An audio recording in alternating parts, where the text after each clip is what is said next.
the qualification to receive this knowledge, which is Bhaktosi me sakha cheti. Then Krishna spoke about how he's the greatest authority on this knowledge by speaking about his difference with the living entity, how his birth and how his body is transcendental, the purpose of his appearance, where he comes and gives this knowledge, that was also spoken. Then Krishna also spoke about how he reciprocates uh, accordingly as the person approaches him, ye yatha mam prapadyante. Uh, so, whatever way they approach, if they consider Krishna's body is transcendental, then Krishna also gives them a transcendental body. If they consider Krishna's body as material, Krishna also gives them the material body in this way. So Krishna brings back the discussion to Nishkam Karma Yoga, and he speaks that he only has actually created the system of Varna and Ashrama because there are different mentalities. So in order to cater to different mentalities, we see that Krishna has created the system of Varnashrama. So some will go to the Devatas because they want quick results. Some will go to the Supreme Lord. Some will take to the path of Nishkam Karma Yoga. So all this because of different modes that the people are in, right? So that's why there is no fault of Krishna. There is no blame with Krishna, but living entities, depending on different modes, they take all these different paths. So Krishna comes back to the topic of recommending Arjuna to practice Nishkam Karma Yoga. Tasmat Kuru Karmatvam.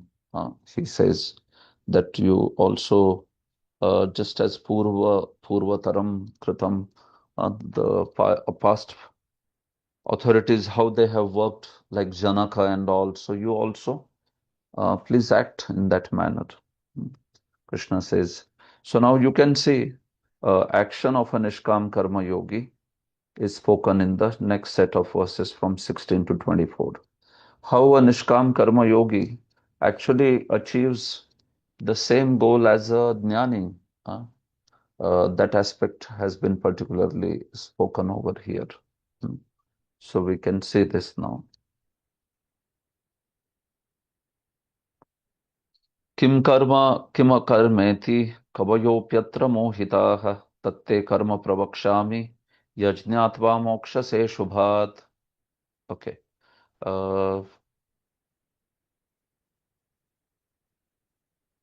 Vikram Prabhu, you can read the translation. If it's possible, you can read the translation for next 10 verses whenever I call you out.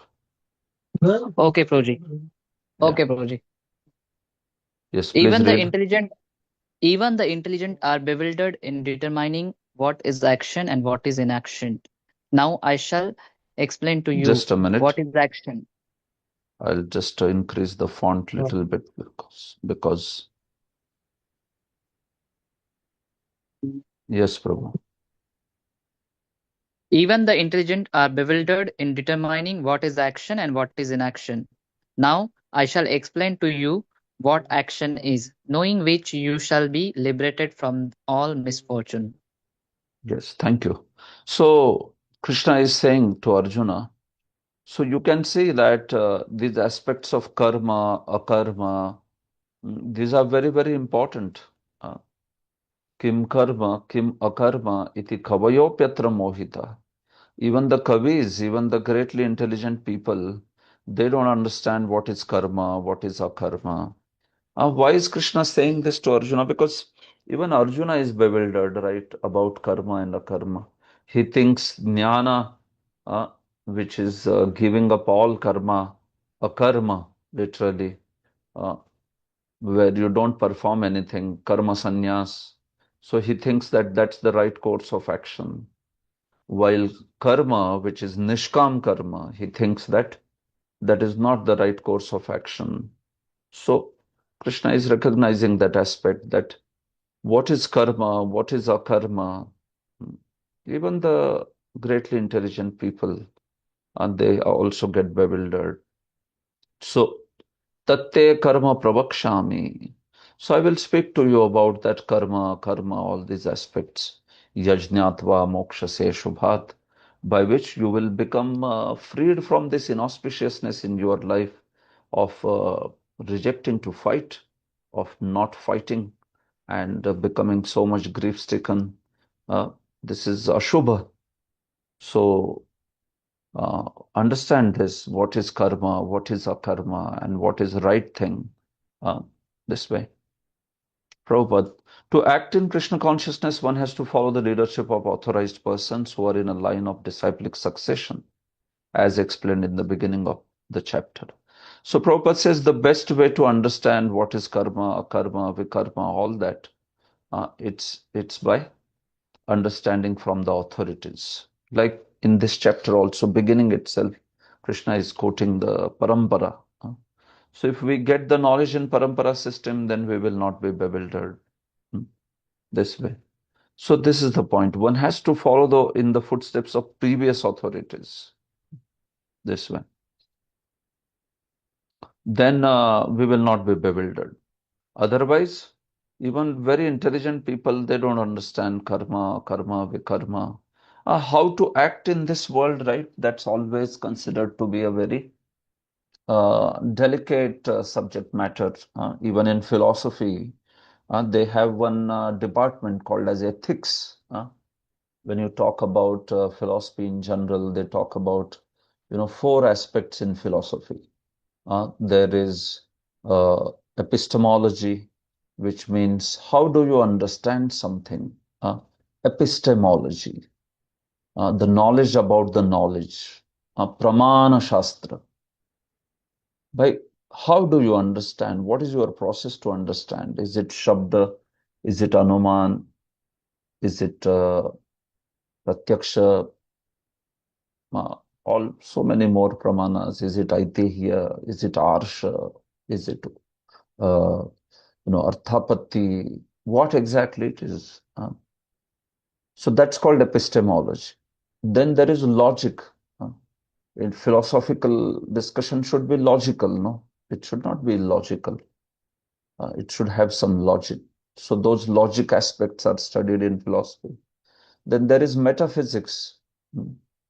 Metaphysics talks about things which may not be visible, but things which are beyond our normal perception. That's called metaphysics.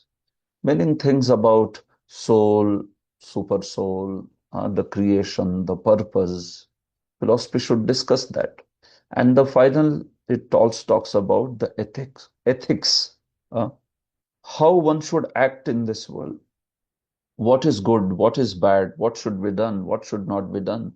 Karma kya hai, vikarma kya hai, akarma kya hai. That's the aspect of especially how to act in this world, the ethical aspect. So we see that even in the Western philosophy, this discussion becomes so prominent. People like Aristotle and Plato and all, they keep on discussing what is right, what is wrong. So Krishna is saying that aspect. Kim akarma, kim vikarma. Vikarma is like a little bit clear, but still, there are perspectives also. Uh, Now, if you compare with Nishkam Karma Yoga, then karma takes the meaning as Nishkam Karma actually. Uh, and Vikarma is Karma Kand. Uh, so when Krishna is speaking also these words, it can have different meanings based on various perspectives. It is said that one cannot ascertain the ways of religion simply by imperfect experimental knowledge. So basically, Prabhupada's theme in this purport is very clear that you want to know about these things, hear from the authorities. That's it. By mental speculation, one cannot ascertain what is religion or self-realization. कर्मणो ह्यपि बोद्धव्यम बोद्धव्यम च विकर्मणः अकर्मणश्च बोद्धव्यम गहना कर्मणो गतिः. Yes, Prabhu. Please read, Vikram Prabhu. Yes, Prabhuji. The intricacies of action are very hard to understand. Therefore, one should know properly what action is, what forbidden action is, and what inaction is. Thank you. Yeah, thank you. So, Krishna says three kinds of actions. One is karma, karmano hyapi bodhavyam, कर्मणः गति बोद्धव्यम, कर्म की गति को जानना चाहिए, विकर्म की गति को जानना चाहिए, अकर्म की गति को भी जानना चाहिए, गहना कर्मणो गति, क्योंकि कर्म की गति बड़ी गहन है. It's the whole aspect of all these karmas is very, very complicated. It's not that easy to understand. So the intricacies of action are very hard to understand. So although word here is used karmano, but basically it means everything. Karma's gati is difficult, even for that matter. Karma's gati is difficult. Uh, the intricacy of that is difficult. Vikarma's gati is also difficult. The intricacy of Vikarma is also very difficult. So three words, karma, akarma, and vikarma. So you have to you have to understand. Here, Prabhupada translates as what action is, what forbidden action is, and what inaction is. So action over here, the karma, it actually would refer to nishkam karma. So you can note it down. Karma here refers to nishkam karma.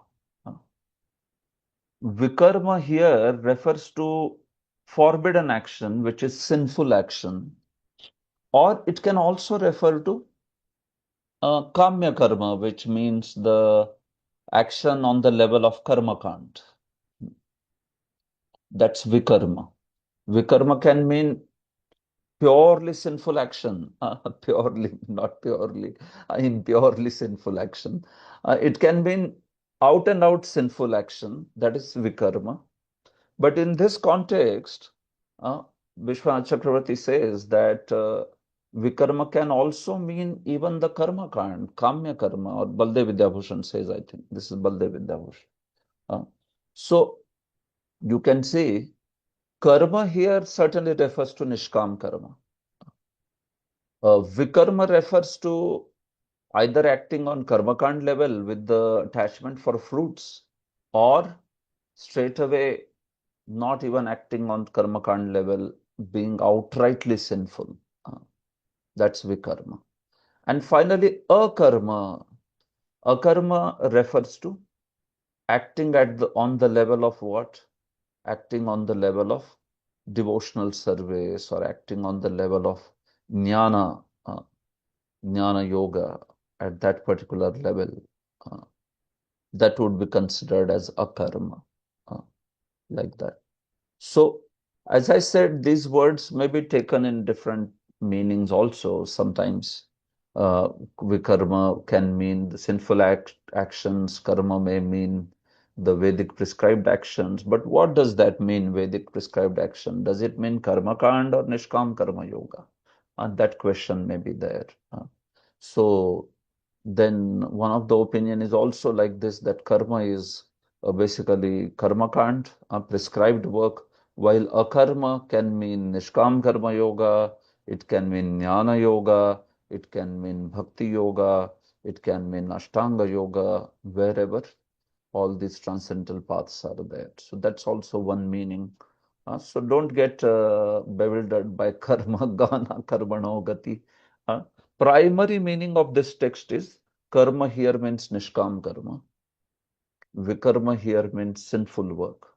And akarma here means basically acting on the level of jnana yoga.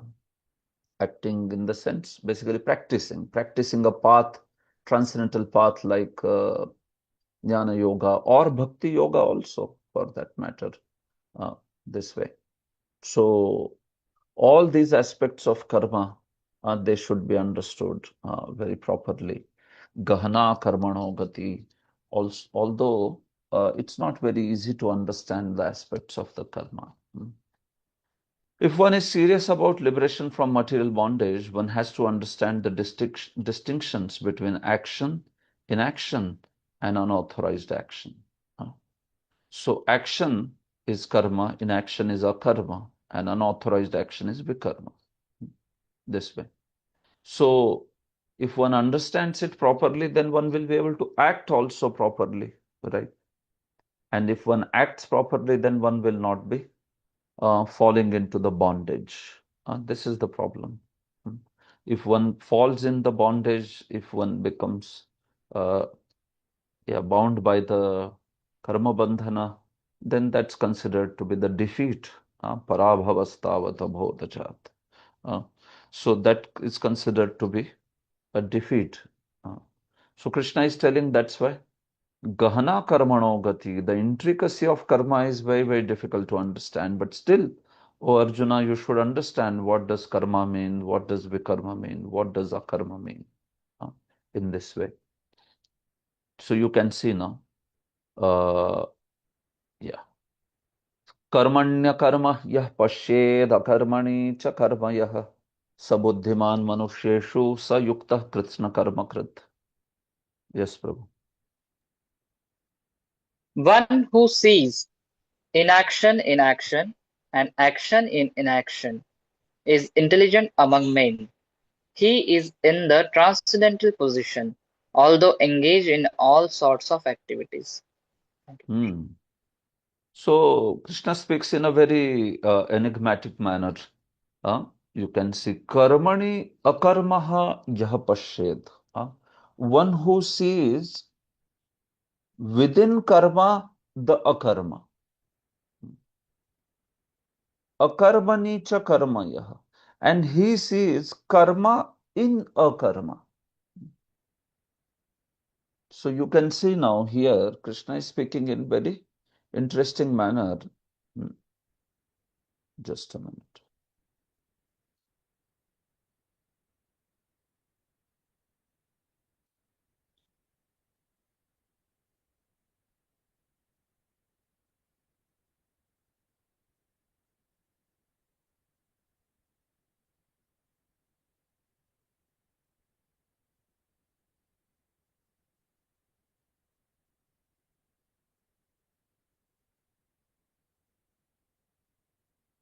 I don't know why it became so slow. It's taking so much time to open.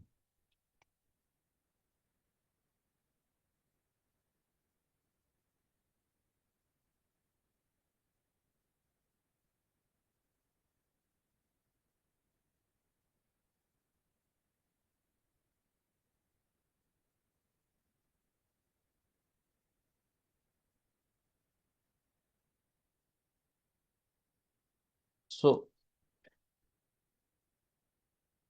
sorry. So Krishna is saying, Karmani akarmaha yah pashyet. One who sees akarma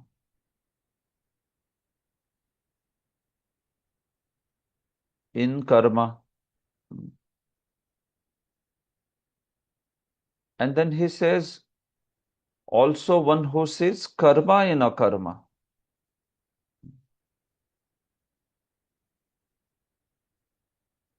So akarma in karma, one who is saying. And then the person also sees karma in akarma. So what does it mean? What does he say about him? Sabuddhiman manusheshu. So such a person is actually considered to be very intelligent amongst the men. Sayuktaha kritsna karma krit. And such a person is considered to be properly engaged. Kritsna karma krit. Although engaged in all sorts of activities, he is the one who is yukta, who is in the transcendental position. Uh, So what does it mean that he sees karma in karma and karma in akarma? Anyone wants to tell? What is Krishna saying here? Yes. Akarma in karma and karma in akarma.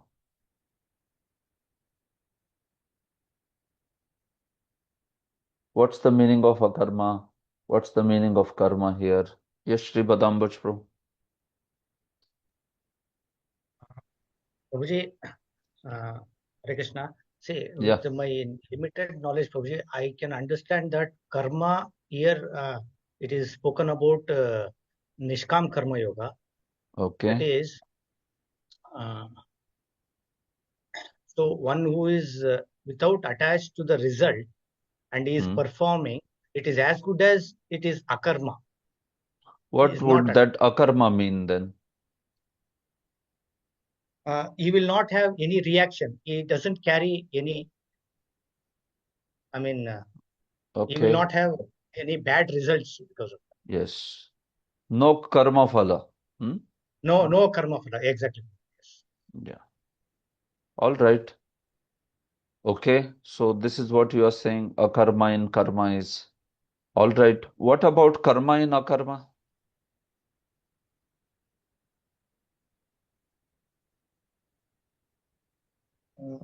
Karma. Huh? One who sees karma in akarma, meaning he's seeing that the person is doing akarma, but he sees a karma in that, you know, like Maybe, Prabhuji, see, this is, he is performing the duties, that is, hmm. karma is performing in the Nishkam Karma Yoga, and he is transcendental to it. It's like What beyond. what would be the meaning of akarma here then?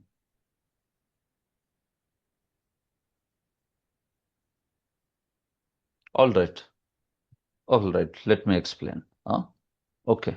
So, sabuddhiman manusheshu. So let's all become buddhiman by understanding this. One who karmanya karma yah pashet. One who sees akarma in karma. The first line. कर्मणि मतलब कर्म में अकर्म यह पश्चेत कर्म में जो अकर्म देखता है तो कर्म में अकर्म देख रहा है ही इज सीइंग अकर्म इन कर्म सो हियर द कर्म रेफर्स टू एक्चुअली निष्काम कर्म yoga which is right so somebody who is acting on the platform of nishkam karma yoga will he generate the reactions will there be any karma phala there will not be any karma phala, no karma phala, no reactionary work. So one who sees that a person acting on the Nishkam Karma Yoga, although he is engaging his mind and senses, he is acting in this world, he may fight, he may have a family, he may have a wealth and children, and he may do so many things in this world, duties, this, that, whatever. But akarma, no karma phala. So, in this way, you can see he sees that the person may perform Nishkam Karma Yoga. So, he may be seen, probably sometimes someone may see, oh, he looks like an attached householder, uh, right? But such a person is performing Nishkam Karma Yoga. He is not an attached householder. He is actually not producing any karma phala. It can apply to devotional service also. Hmm. If somebody is acting in devotional service, so one may also be part of varnashrama, and one may be acting in this world and all.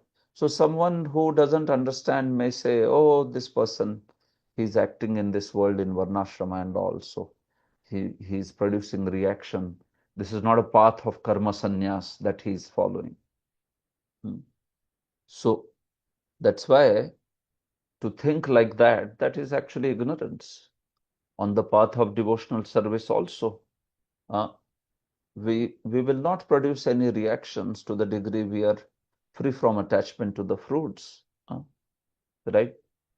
So you see that on these paths, although the karma is being performed, but one sees that it is actually akarma. And one who sees karma in akarma. Now here, akarma takes a different meaning.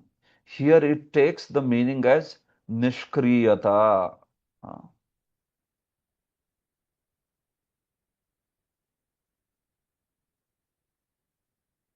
Inaction. It does not take the meaning as no karma phala, but inaction. So one who sees that someone may take karma sannyas, karma sannyas. But if such a person is without purification,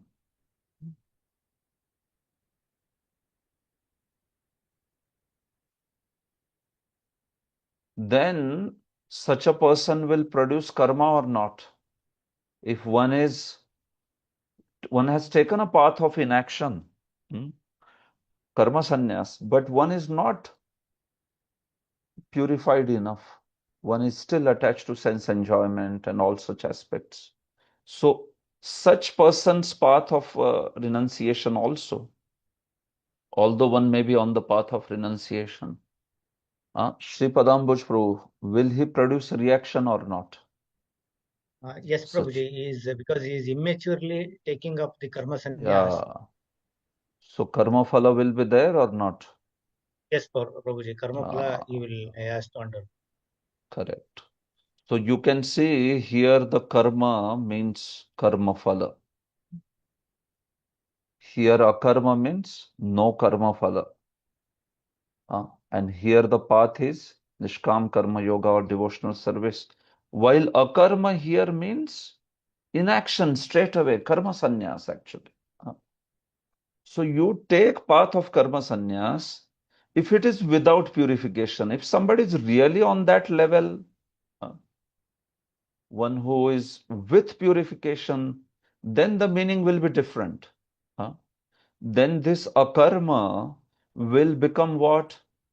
One who sees karma in akarma means one who sees a proper action. This will become then a proper action. If the path is karma sannyas, but with purification.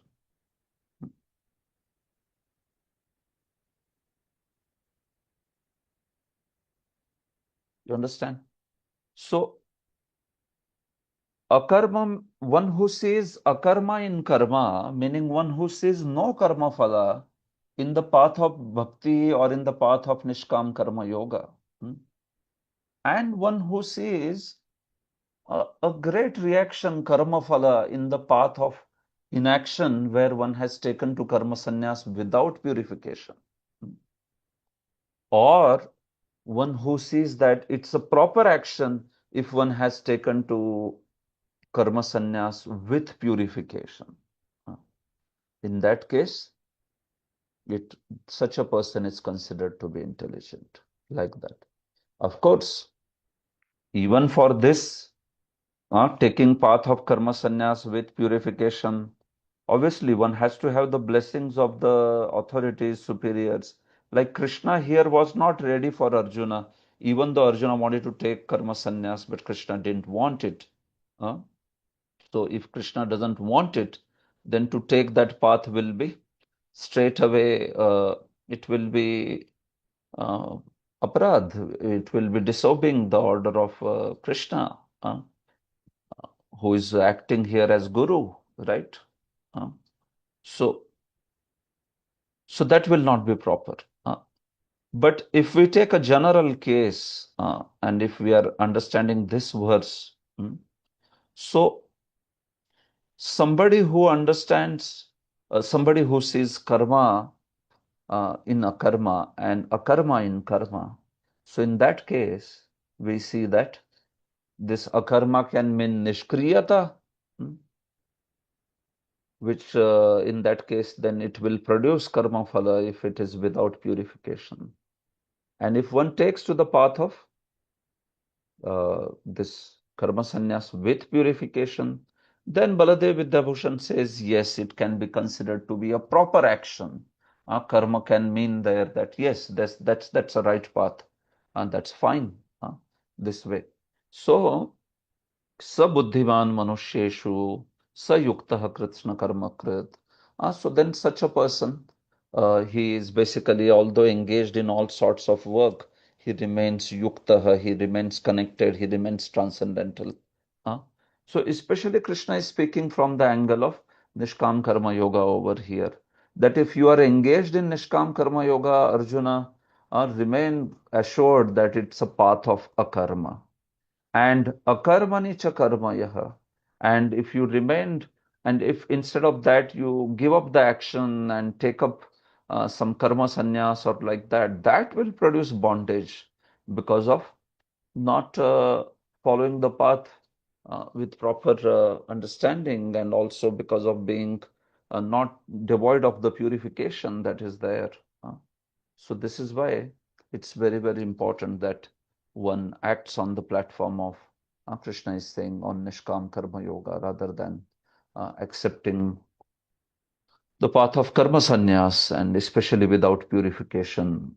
So this is the point. A person acting in Krishna consciousness is naturally free from the bonds of karma. His activities are all performed for Krishna. Therefore, he does not enjoy or suffer any effects of work. So, can you tell me what is this? Is this seeing karma in akarma, or is this seeing akarma in karma? What exactly is this? A person acting in Krishna consciousness.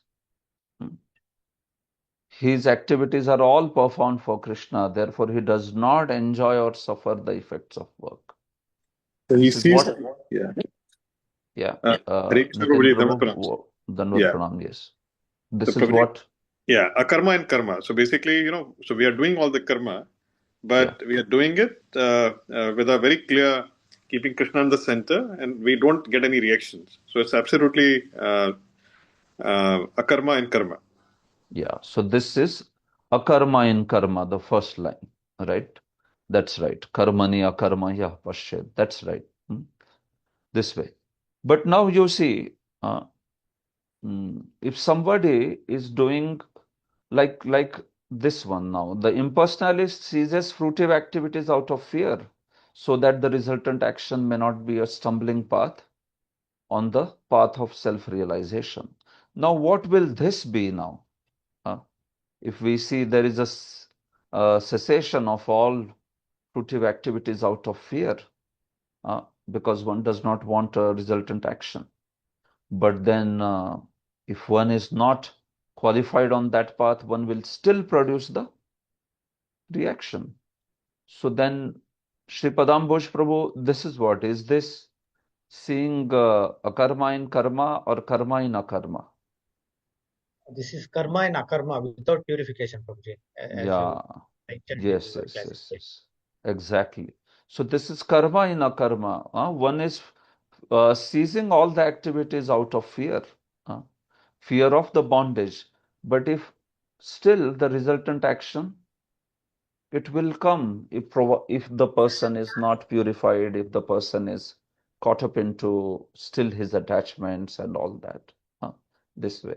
So that's why what is more, what is safer path and what is more universal path and what is the path that will set a good example is the path of Nishkam Karma Yoga or the path of devotional service, this way. So that's why Prabhupada says that personalist knows rightly his position as eternal servitor, and therefore he engages himself in activities of Krishna consciousness, this way.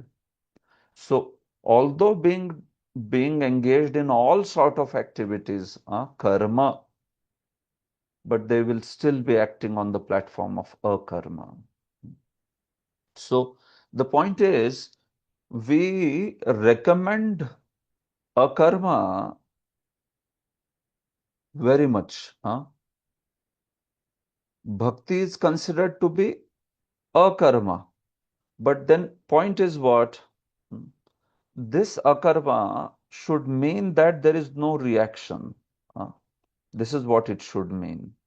It should not mean that it is no activity only. No activity will be karma sannyas. So akarma is the path that is recommended. But what does that mean? That is the path which does not produce reaction. So then that path can be Nishkam Karma Yoga, or that path can be especially devotional service. Why am I putting only these two? I'm putting these two because there is action involved in it. There is engagement for the senses. If one is practicing Jnana Yoga with purification, or Ashtanga Yoga also with purification, then they are also paths of a karma. Fine. But especially in this context of Bhagavad Gita, a karma, Krishna or Krishna basically means always here by a karma, the path of Nishkam Karma Yoga, or the path of devotional service also, this way. So, although that akarma can be taken to mean also as no activity, like here we have taken that meaning, but that's not the primary meaning with which Krishna is speaking. Krishna is primarily taking akarma means that path which does not produce reaction, no reaction. This is his explanation of akarma. So in that case, we see that if somebody is following Nishkam Karma Yoga or like that, and if it is not producing any reaction, then it will be also considered a path of akarma, this way. So, depending on context, the words may change the meaning. Don't get confused in any way. In general, I will tell you, the karma takes the meaning as in general, in the Vedas, karma takes the meaning as acting on the level of karma kand. Akarma takes the meaning as acting or taking a path where there is no karma phala. So now no karma phala means which all paths? Then this is Nishkam Karma Yoga. Then this is a proper Jnana Yoga, proper Ashtanga Yoga, and proper Bhakti Yoga. Of course, Bhakti Yoga is always proper. But these two, proper, I'm using that word proper for what? Purification. Without purification, if you go on these paths, then you can become a mithyachari, quite likely, this way. So in that case, akarma would mean this. And vikarma means what? Vikarma means sinful activity. No following of scripture. No following of scriptures. You don't follow scriptures at all in your life. You just lead life without any guidance of the scripture. One is just whatever, just social standard, or one has his own concocted standards of what is how the life should be led. That's vikarma. So these are the general meaning. Remember these generic meanings of these words. But still you have to know when the words come in the text, or when Krishna speaks in like this enigmatic kind of language, karmani akarma yah pashet, akarmani cha karma yah, then you have to see what he is saying karma there. What does karma mean there? What is akarma mean there? Like that. Because quite clearly, if you take the karma kand meaning in this verse, so Krishna is saying one who sees akarma in karma. So now how is it possible to see akarma in karma, no reaction in karma kand? Is it possible? It's not possible. Karma kand will produce reaction, isn't it? So that's why that meaning will not go well. So then the acharyas, they will think about that. Krishna certainly does not mean karma over here. So what's the context here? Well, the context is of Nishkam karma. So that's why Krishna means Nishkam karma there. A karma in karma. No reaction in the path which has activities, which is Nishkam karma yoga, like that. And similarly, akarma in karma, karma in akarma, sorry, the other way, karma in akarma. So again, here also, we will see that the karma phala aspect will come. Because how can you see karma kand in the aspect of Nishkam Karma Yoga, Jnana Yoga, Ashtanga Yoga, or Bhakti Yoga, or like that. So the word there basically means the reactions. Just like Karma Kand path produces reactions, similarly, if one takes up to just inaction, takes just to a karma sannyas, then without purification, it will produce reactions. Just like path of karma kand produces. So that's basically seeing karma in a karma, this way. So Krishna is not even talking about vikarma. You can see, because vikarma is like so out of question for a follower of the Vedas that Krishna is not even discussing it. It is just out of question. Uh, Nobody will lead a vikarmi life. That's just out of question completely. That way. So everyone follows the Vedas in Vedic life. And those who don't follow Vedas and all that, they are called outside of Varnashrama. These people then typically they are called Antyajas, Antyaja, which means that they are neither Brahman, Kshatriya, Vaishya, Shudra, Antyajas. So who are they? They are the people like Mlechas and Yavanas and Chandalas. They don't follow the Vedas. Even Shudra follows the Veda, the fourth category. But these Antyajas don't follow. Kirata, Hunandra, Pulinda, Pulkasha, all of them are into that category of not following the Vedas. So, Anarya, that's also another term. Arya means one who follows the Vedas. Anarya means one who does not follow the Vedas. This way. So, Krishna, although he said that understand the intricacies of karma, understand the intricacies of akarma and also vikarma, but Krishna does not so much speak about vikarma because it is understandable, more or less, it is clear that if somebody doesn't even follow the Vedas, then what can we talk about such a person? This way. So, this is it.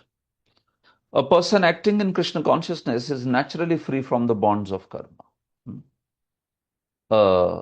His activities are all performed for Krishna, so he does not enjoy or suffer this way. And on the contrary, the impersonalist, he takes the path of akarma, meaning all the cessation of fruitive activities. But if he is still attached, then we see he will produce karma this way. So that's why one has to act on the platform of Nishkam Karma Yoga. That's what is Krishna telling to Arjuna. So he talks about this Nishkam Karma Yogi and how this Nishkam Karma Yogi achieves the goal of his path, the liberation, in next 5-6 verses now. So we can hear these Nishkam Karma Yogi's characteristics. Yasya sarve samarambha kama sankalpa varjitaha jnanagni dagdha karmanam tamahu panditam buddhaha. Yes, Prabhu. Vikram Prabhu, go ahead. One is understood to be in full knowledge, whose every endeavor is devoid of desire or time gratification.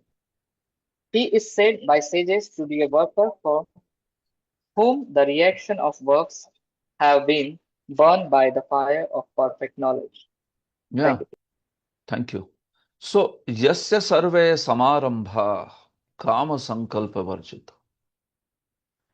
Arambha means what? Some enterprise.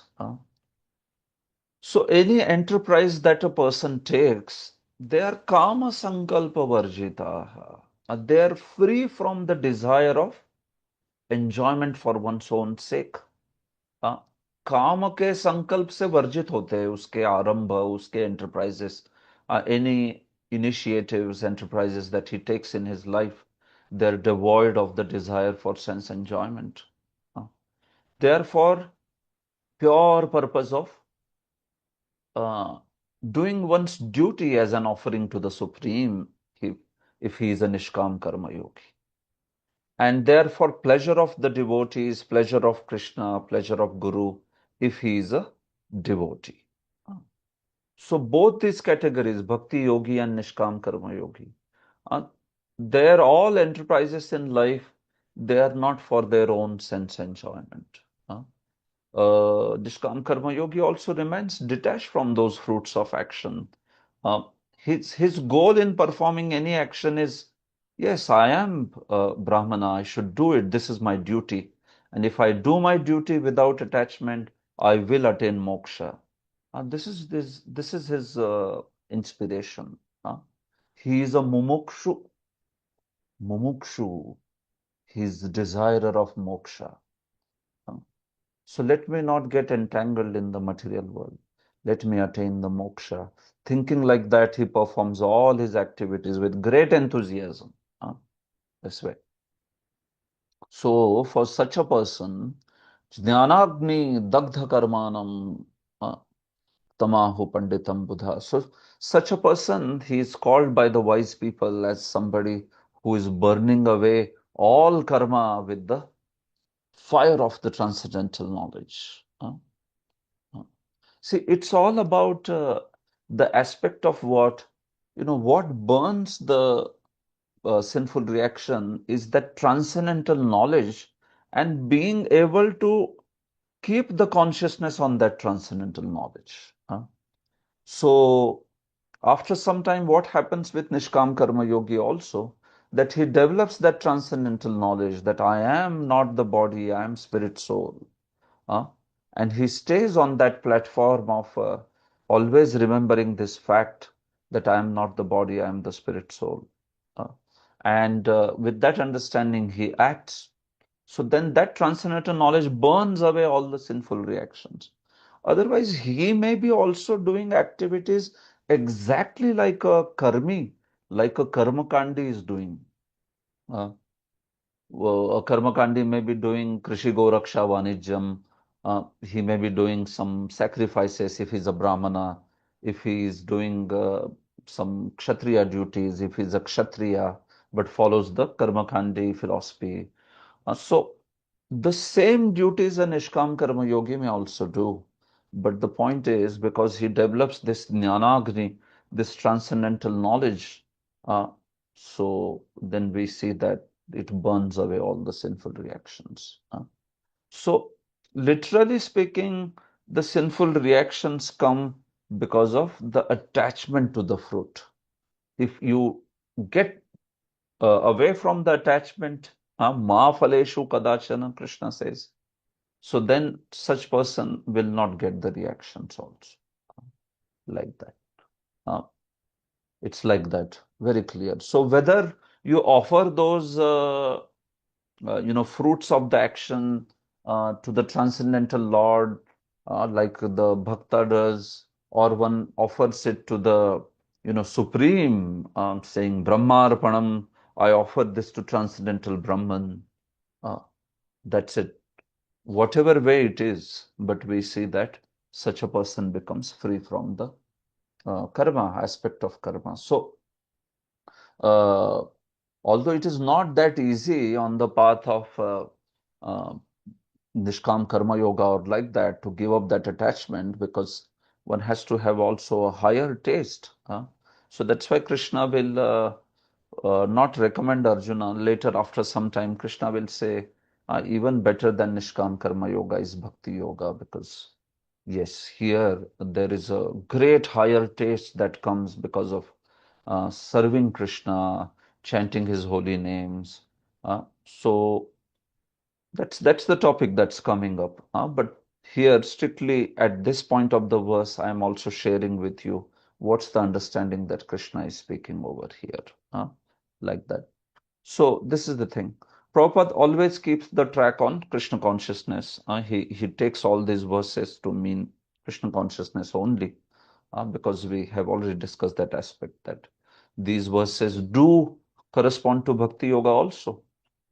So Nishkam Karma Yoga or Bhakti Yoga. So then in that case, these verses Prabhupada does apply for Bhakti Yoga perfectly. Because the person in Krishna consciousness is devoid of all kinds of sense gratificatory propensities, it is to be understood that he has burnt up the reactions of his work by perfect knowledge of his constitutional position as the eternal servitor of the Supreme Personality of Godhead. So that's the very important fact. What is our identification? And through that identification, we are also acting on that platform. So that's why even for a Nishkam Karma Yogi, that transcendental knowledge appears after some time. It's not like it may be there in the beginning. And similarly for a devotee also, it's not that in the beginning all our sinful reactions are gone. No, we also have to practice sadhana bhakti very, very nicely. And then we see that this aspect of kleshagni, destruction of sinful reactions start appearing. It will start going slowly, slowly. So in Bhakti Samrit Sindhu, we'll discuss detail how those sinful reactions go, at what time they go, prarabdha, uh, phalam, kutam, bijam, all these things will be discussed there in detail. But the point is, yes, these are the paths which burn away all the sinful reactions. Karmakand doesn't do that.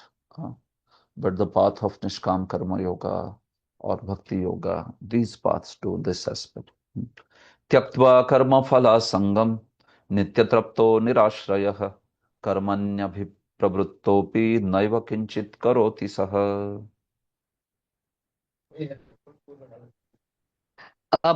Abandoning all attachment to results of his activities, ever satisfied and independent, he performs no fruitive actions, although engaged in all kinds of undertaking. Yeah. So you can say he gives up the attachment for karma phala completely. Nitya trapto, he is very satisfied with his duty. Paradharmo bhayavaha, he does not think that his duty is troublesome. Nitya trapto, he is satisfied in that, like that. So, nirashrayah, he does not have any material shelter. He takes the shelter of the transcendental knowledge. He takes the shelter of scriptural knowledge. Karmani abhipravrittopi naiva kinchit karoti saha. And even though he is engaged in all the activities, but he is naiva kinchit karoti, still he does not perform the activities in the sense that he will not get any sort of reaction. Such a person will become free from reaction. Naiva kinchit karoti. This way. So typically speaking, those persons they consider themselves that they are doing all these activities because they have to do. This is their varna, and they should act in this varna. But they do also have knowledge of Supreme Lord and knowledge of at certain point of time, Nishkam Karma Yogi starts getting the knowledge of Atma, that aspect of Atma. So that's how because of that knowledge of transcendental subject matter and doing these duties under the instructions, doing them devoid of attachment to the fruits. Uh, so then such a person, he starts becoming qualified for getting that full understanding of jnana. They start becoming purified, their desire for enjoyment starts going away, and the person becomes qualified to get Atma Gyan completely. Uh, so that's their characteristic. That's why it is said he performs no fruitive action. He is performing all actions, but without any attachment. So that's why it is as if he is not na eva kinchit karoti. He is not doing anything. He is not doing anything that will bind him. That's the problem. That's the thing. This freedom from the bondage of actions is possible only in Krishna consciousness, when one is doing everything for Krishna. So, the best way to be free from that bondage is what? It is possible only in Bhakti Yoga, right? Because Bhakti Yoga is so full of taste, joy, that one can quickly give up the attachment to the fruits.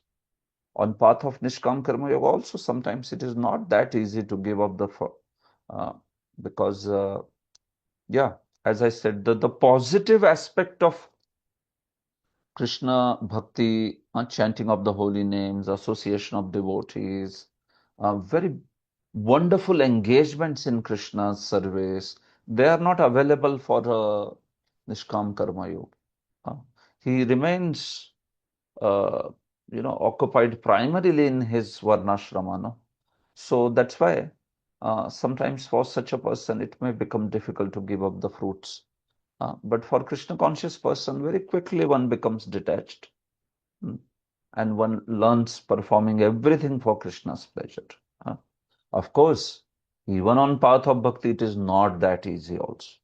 One may not be able to give up attachments that easily. But if one is in a good association, if one is serious in bhakti, then at least one can make quick progress towards that goal. Even big attachments, we see that in Krishna bhakti, we are able to give up so quickly, right? But then we have to also go ahead and work on the bigger set of attachments that are the subtler set of attachments, right? Like some people when they come to bhakti, then they might be eating non-vegetarian food. So now for giving up non-vegetarian food for practicing bhakta becomes so easy, right? Because there is such a variety of prasadam and all, one just forgets non-veg food. Uh, it isn't it? It's not like you have to, when somebody is going out and sees some non-veg food, then you have to hold him back. You have to catch him, otherwise he's running there to consume that non-veg food. No, it's just, I mean, there's just no taste. Uh, Finished. It is gone completely. It might be very disgusting now. Even to look at it may be disgusting. Uh, so that's with something like non-vegetarian food. Or some people may be attached to taking tea and coffee. So that's also very great attachment, especially in India. Not easy to give up tea and coffee. They will give up onion garlic also, but not tea and coffee.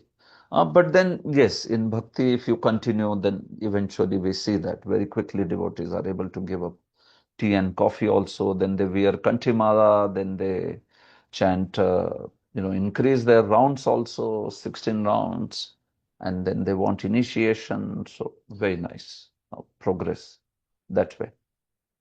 So that's why Prabhupada writes that this freedom, it's possible only in Krishna consciousness in the easiest possible manner. uh, that way. A Krishna conscious person acts out of pure love for Supreme Personality of Godhead. And therefore, he has no attraction for the results of the action.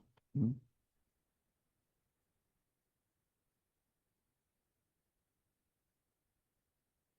He is not even attached to his personal maintenance, for everything is left to Krishna. Hmm. Right? Sometimes those who are very advanced devotees, they may not be even worried about their own personal maintenance. There was this devotee who gave, like in Bhaktisiddhan's time, I mean, so many examples, even in Prabhupada's time, right? There were devotees like Jayanand Prabhu and so many others, Grahastha couples. They just gave everything for Prabhupada. Um, in fact, they stayed in such simple facilities, nothing.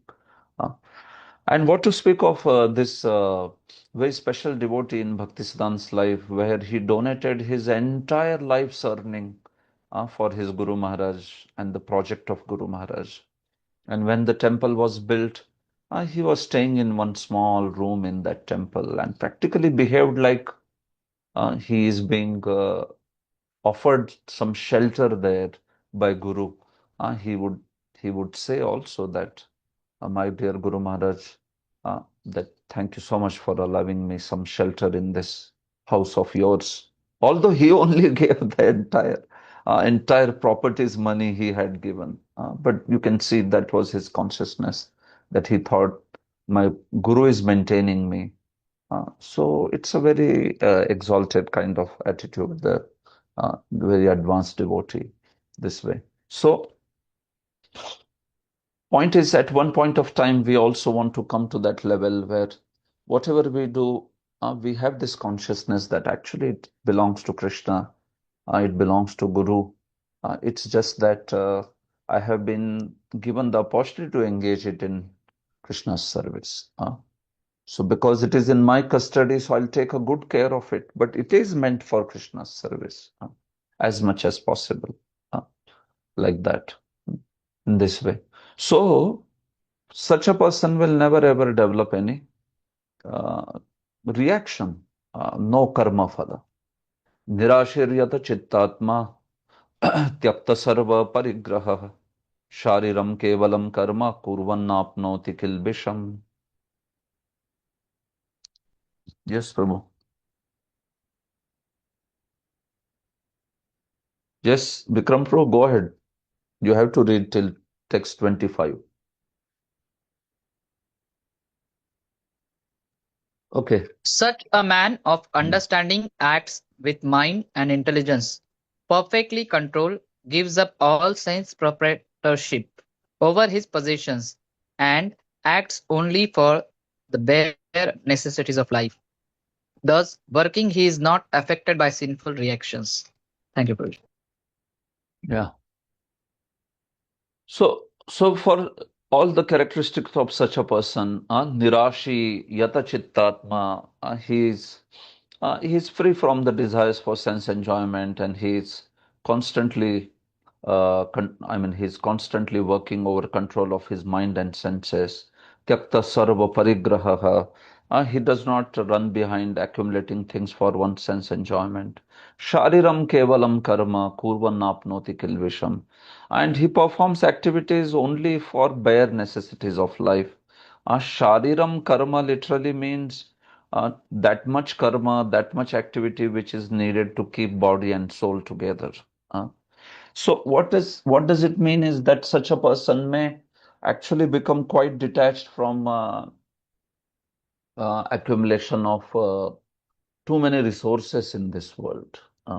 Such a person may take up a very sort of simple life where he is doing his duty, but then in a way that whatever is minimum needful in this world, it should be done. And then such a person does that. Rest of the time, the person may spend in cultivating spiritual knowledge and all that. It depends actually. No matter, here, if somebody is a king, then he should act like a king. If somebody is a Brahmana, then he should act like a Brahmana. See, in Varnashrama, it is important to recognize that you don't want a king to act like a Brahmana, where the king, what would be a king if you see a king is wandering around with tattered clothes and, looks like a skinny person who is under malnutrition for 21 days or so, no food. So will anyone take such a king seriously? No, right? So king means he has to be strong. King means he has to have royal clothes, very royal crown, and he should have his entourage. Then that's a king. And of course, queen also. King means he has to have a queen also. Uh, so that's a king.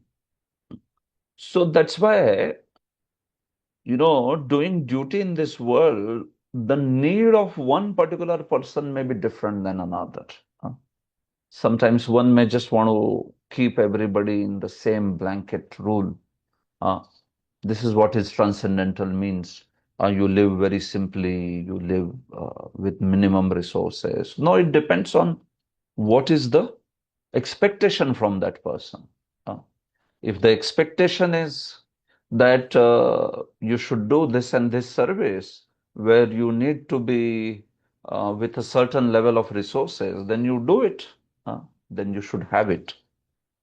But if the expectation is not like that, if the expectation is that you just set a good example of what is a detached devotee, then it's best actually. Then such a person should live his life very, very simply, offer everything for Krishna's service, and just keep some bare minimum necessity for oneself that way. So it all depends upon what is your service. And that's why it's important that one remains close to spiritual guides and spiritual master and Shiksha gurus so as to understand one's own role that way. Otherwise, one will just have one's own idea of how I should live in this world, and then that may be coming out of some attachment uh, more than what is expected out of us by guru and superiors and all.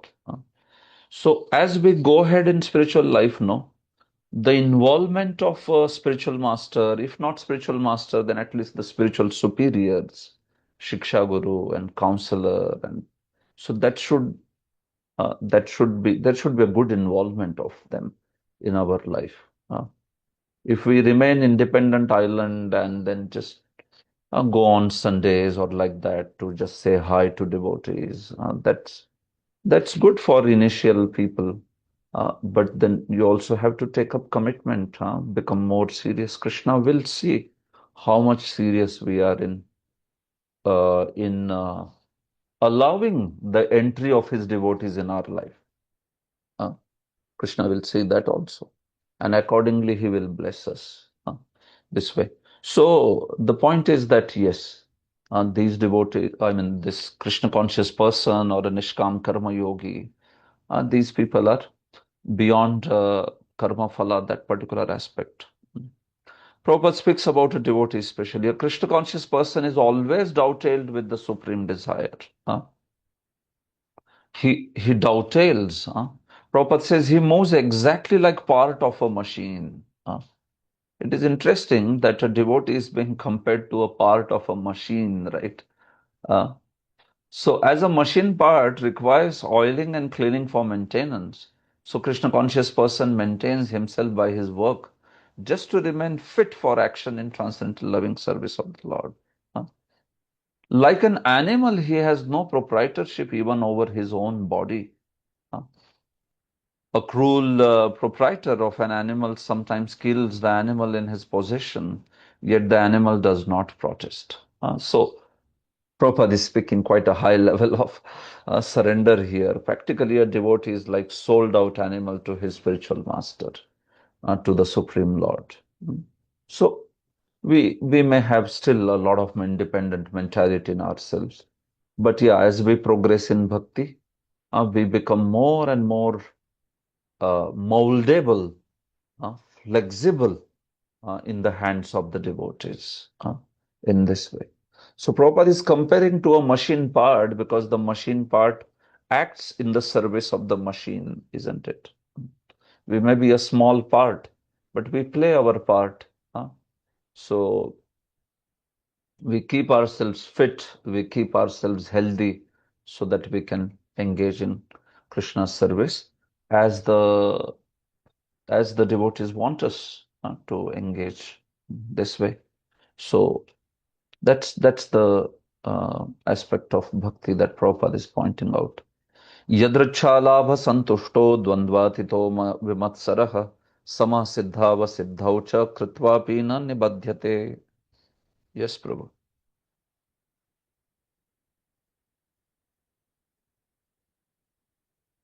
Okay, there is some lag when I call you out to We read.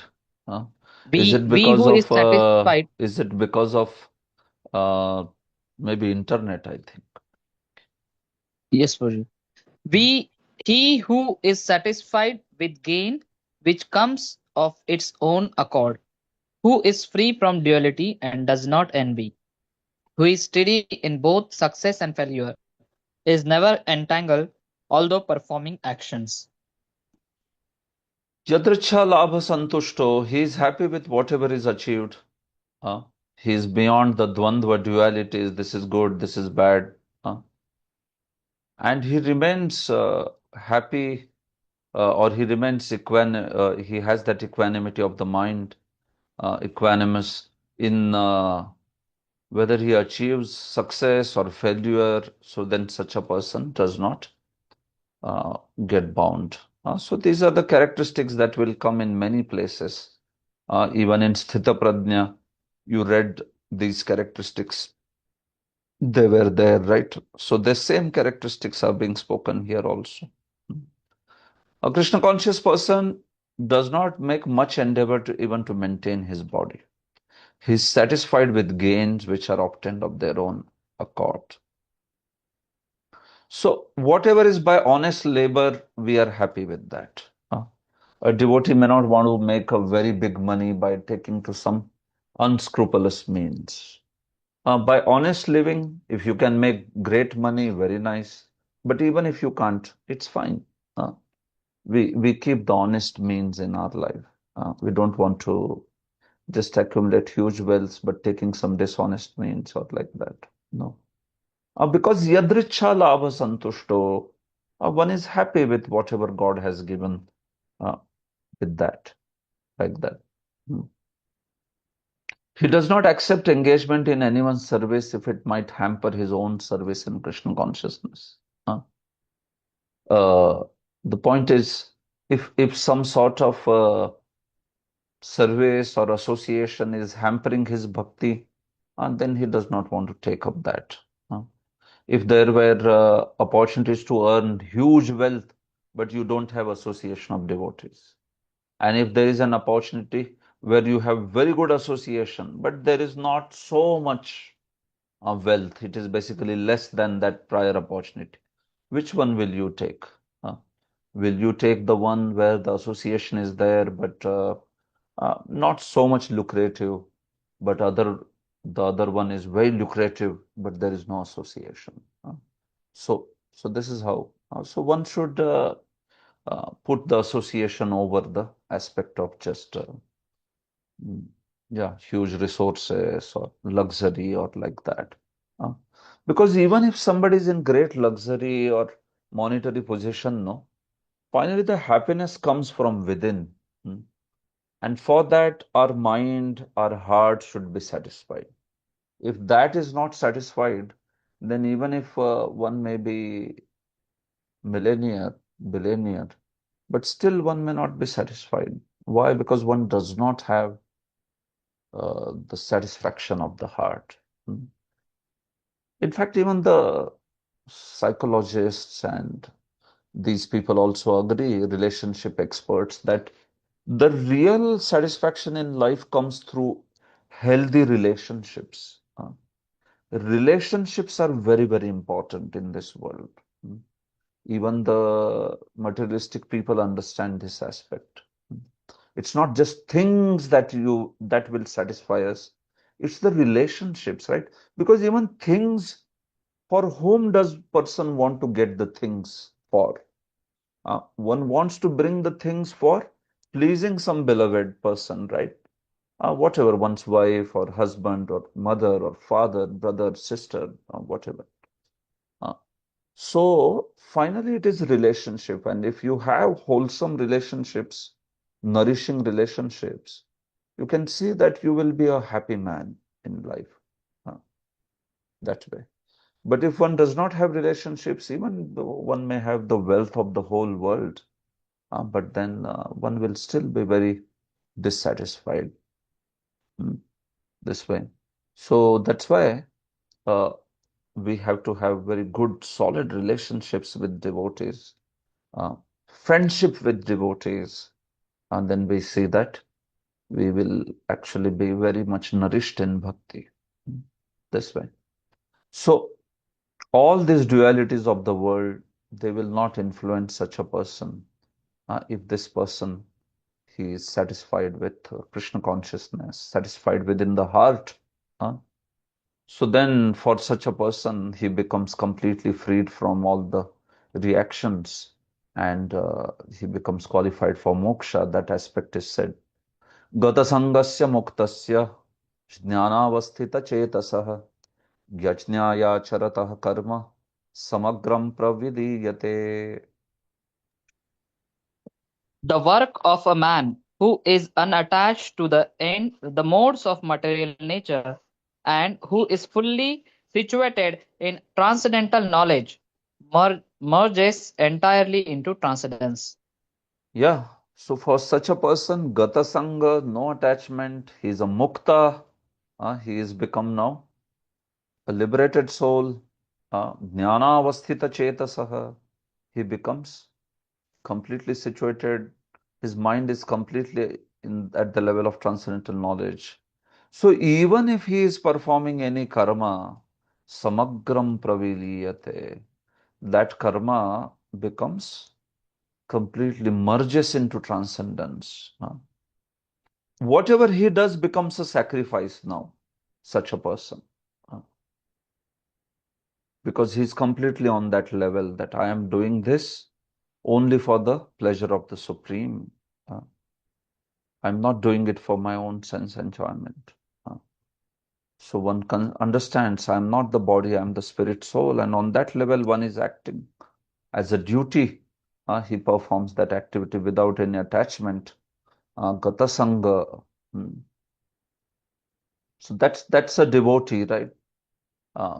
Everything of devotee then becomes service. Such a devotee, everything becomes a sacrifice. Sacrifice means yajna.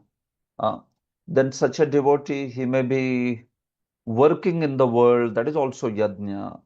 He may be taking care of his family, that is also yajna. He may be serving the devotees, that is certainly a yajna. So everything becomes a yajna, like that. All the activities become transcendental, this way. So one may see outside externally that, oh, he's acting in office, or he's just doing some business, or he's just doing some management, or like that. But for such a self-realized soul, everything they do is completely, it becomes yajna. So in the next verse, Krishna speaks that how everything there, for especially Nishkam Karma Yogi, it becomes Brahma. It becomes transcendental completely. Brahmarpanam Brahmahavir, Brahmagnau Brahmana Hutam, Brahmaivatena Gantavyam, Brahmakarma Samadhina. Yes, so this is an interesting verse which is Brahma, Brahma, Brahma, and puts everybody in Brahma. इतने बार ब्रह्म है कि वो भ्रम में पड़ जाता है. क्या अर्थ है इसका? Yes Prabhu.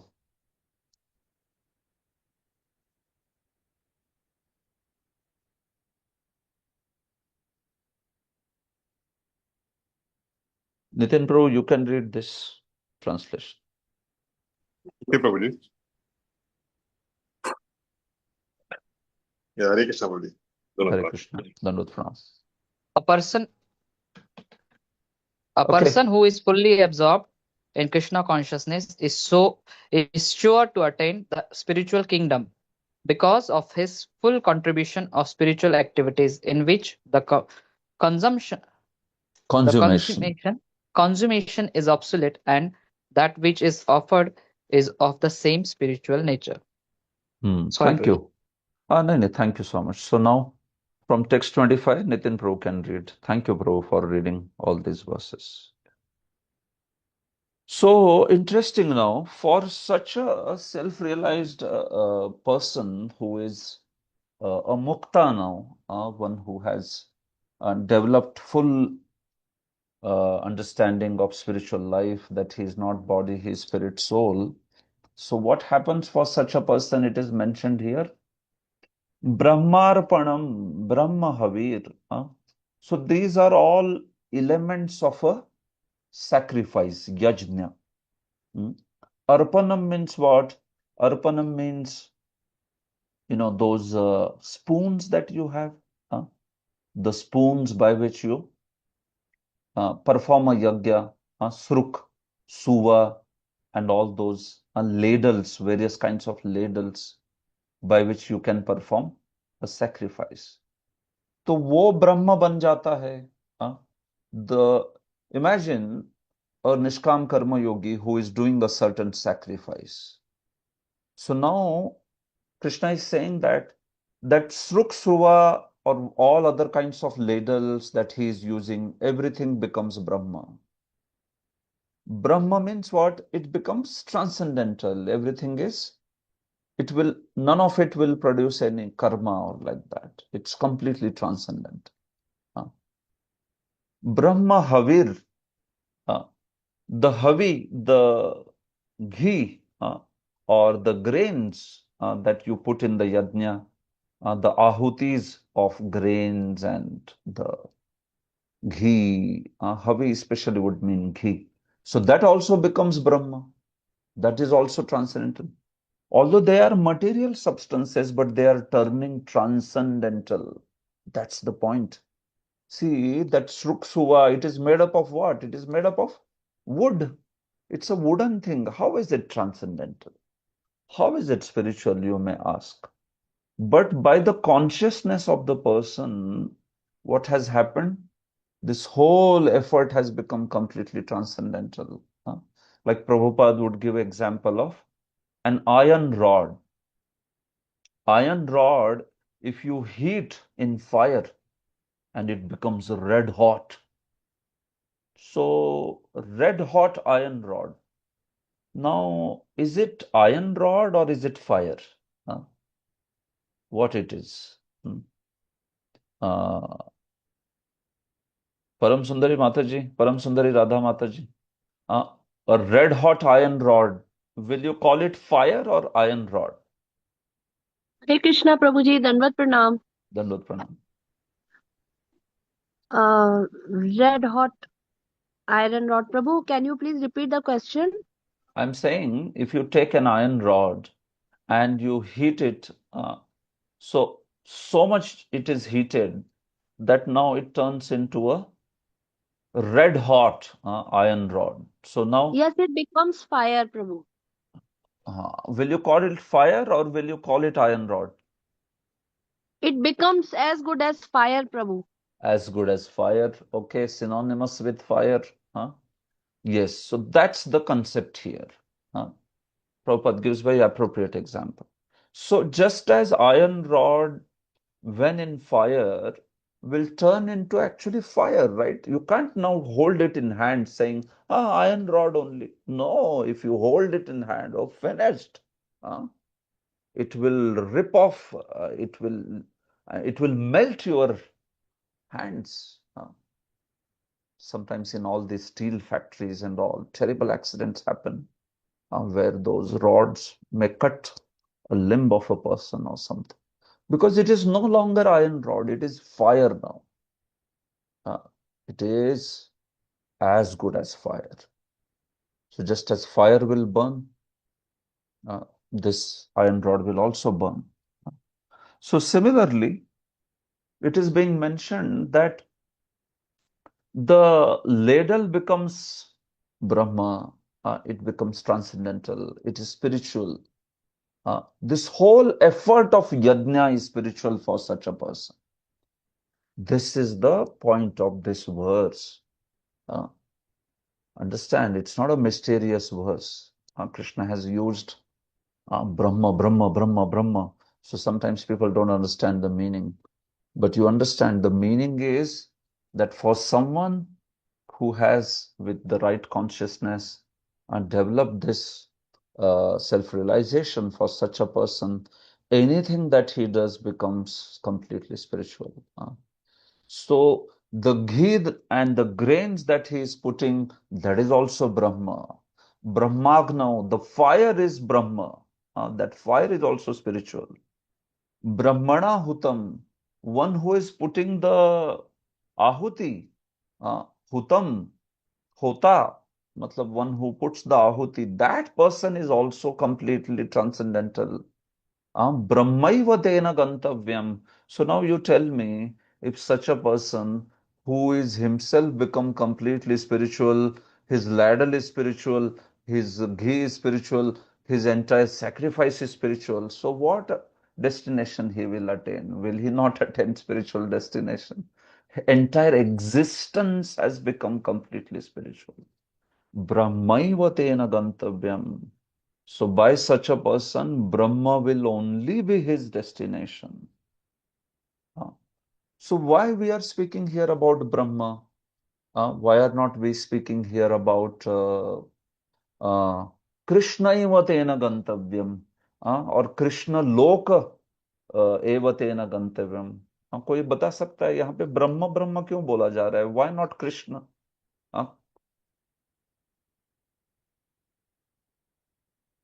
Yes.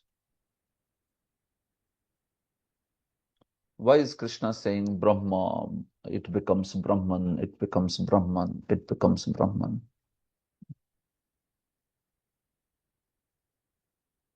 Don't understand this? Krishna Prabhuji, because it becomes spiritual. Because it becomes spiritual, right? So I could have said, fine, no, Prabhu. So why could I not replace this by word Krishna? Krishna Arpanam, Krishna Havir, Krishna Agno, Krishna Nahutam, Krishna Nahutam, like that.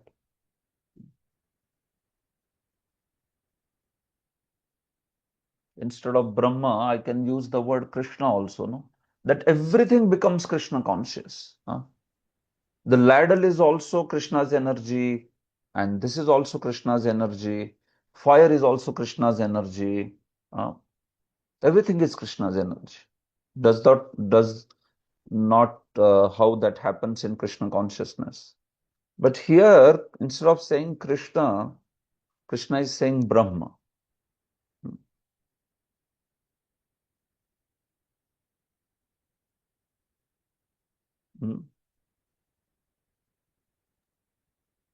Brahma karma. Yeah. What's that? Is it still manifestation? No. Brahmaiva tena gantavyam Brahma karma samadhina. So by such a person, Brahman only will be achieved. Why? Because his entire karma has become a samadhi in Brahman. Brahma karma samadhi. So, who is Krishna talking about here if he is going to Brahman? Is he talking about which path he is talking about here? Brahmaiva tena gantavyam Brahma karma samadhina. Do devotees go to Brahma? Brahman? Tell me, who goes to Brahman? Do the devotees go, or which path entails you to go to Brahman? Tell me. Hare Krishna Prabhuji, Dandavat Pranam. Dandavat Pranam. Prabhuji, Karma Kand path, Prabhuji.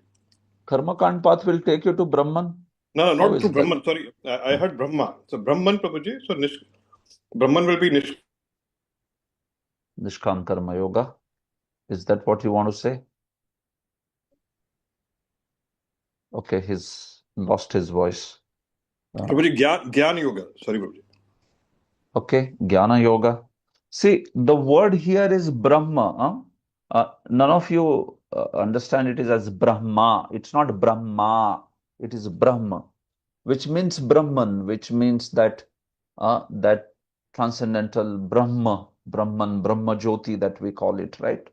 That's what is.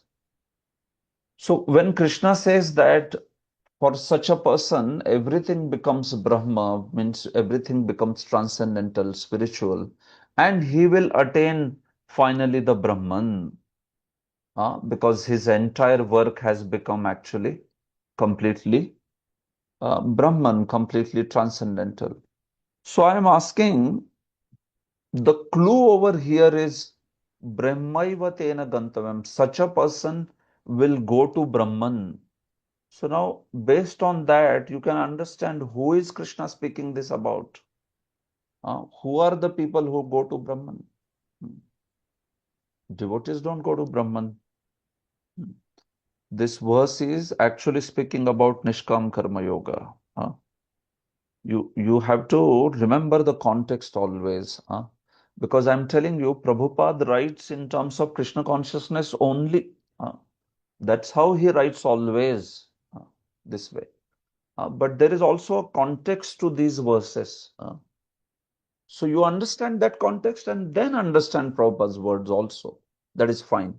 But if you don't understand the context of the verses, then you will have only one unidimensional kind of understanding that, okay, everything is seen in terms of Krishna consciousness. So we have seen that this entire context is Nishkam Karma Yoga. So if one acts in this manner in Nishkam Karma Yoga, then everything, all his activities, they become transcendental.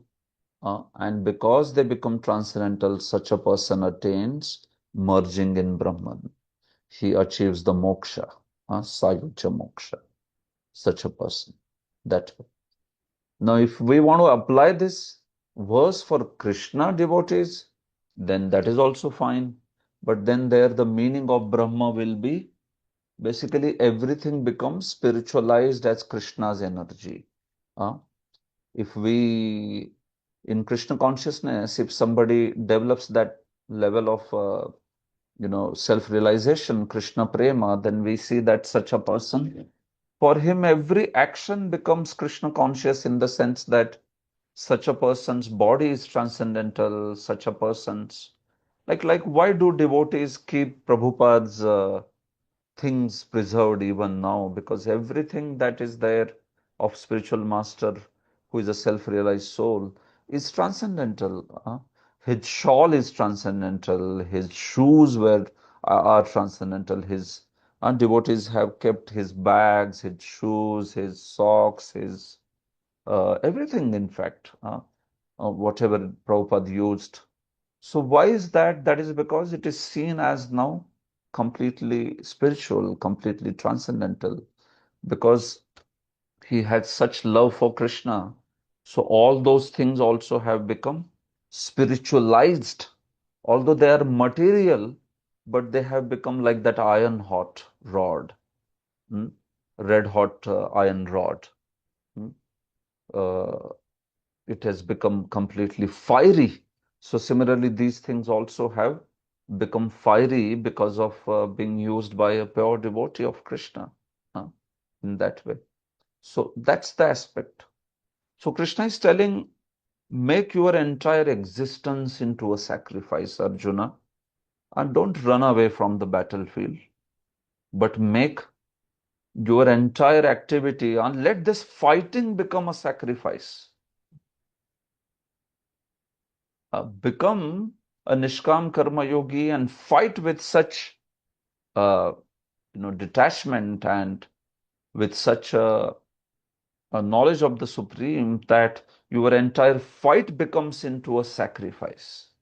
Just like this verse is describing, that for such a person, everything becomes sacrifice. So don't take here the duty mean to say only the performing of sacrifice. No. Krishna is saying, Arjuna, let your fighting become a sacrifice. Like here, this sacrifice is mentioned. No? So Krishna is telling literally, this whole yajna, this whole battlefield is like yajna kunda. Vishwan Chakravarti explains this in one of the next set of verses. Not here, but he explains later that he is telling, let the battlefield become yajna kunda. Kauravas are the Arpanam. Rather, Kauravas are the Havis. Kauravas and all these warriors that will be uh, offered as an ahuti in that Yajna Kunda. Your arrow, bow and arrow is Arpanam. That is the ladle with which you pick up these ahutis and throw them in the Yajna Kunda. Brahmana Hutam, you are like a Brahmana Hota. You are the one who is performing this sacrifice, but not with ladles, but with the bow and arrow. So let this whole fighting turn into a sacrifice, Arjuna. It is a sacrifice. सारी रणभूमि ही यज्ञ कुंड है. यहाँ पे आप आपके धनुष और बाण रूपी सुरुक्सुआ से कौरव आदियों की आहुति जो है इस यज्ञ कुंड में दीजिए.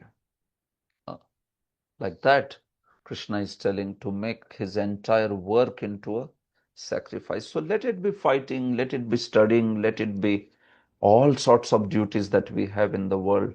But if we do them for the pleasure of the Supreme, or if a Nishkam Karma Yogi, he does it as an offering to the Supreme.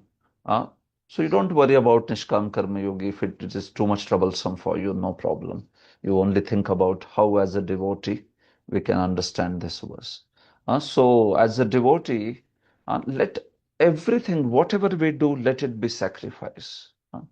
Like that. Yagya hai ye. Our studies are yagya, our work in this world is yagya, our all the activities that we do, let them be yagya.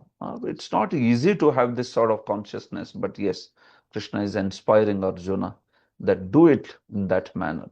Brahmaiva tena gantavyam brahma karma samadhinam. So, in this way, in which the consummation is absolute and that which is offered is of the same spiritual nature. So whatever is offered here, basically Brahma Karma Samadhi means one is so much in tune with pleasure of Krishna that anything he does is completely a consummate attempt to please Krishna. That's the sort of consummation that Krishna is speaking. Everything becomes a complete spiritual affair. So then everything becomes transcendental.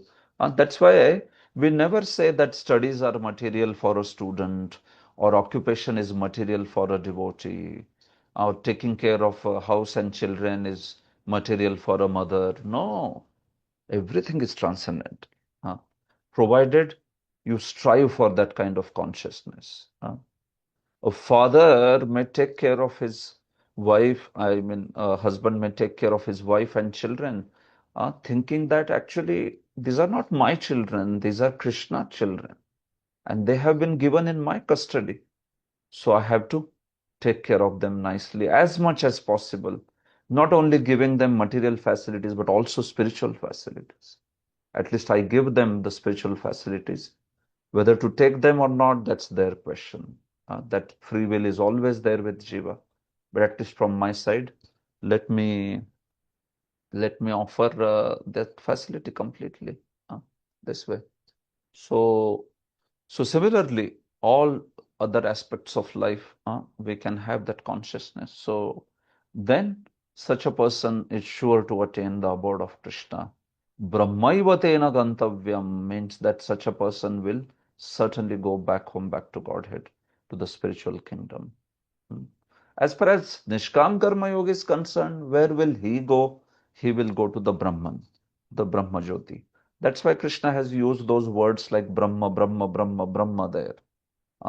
He is not using the words which are directly Krishna conscious because he's speaking about Nishkam Karma Yoga, although it applies there for also devotee this way. So this is the point. The principle of Krishna consciousness is described that way. So Prabhupada says, just as a patient who is suffering from disorder of bowels, so you know this, that if somebody consumes too much milk or rabdi or some ghana dugdha, especially rabdi or too much milk item, if you take, then you spoil the stomach. Then what's the remedy? The same form of milk, but in the form of curd, can cure your stomachache. If you get dysentery, then the milk can cause dysentery, but the curd can cure dysentery. Although milk and curd are basically the same thing, but it's a transformation of milk. So same way, one sort of activities, they bind us in this world. But when those same activities, they are done with the right consciousness, it is like transforming milk into curd, then they will free us from the bondage. It is amazing, no?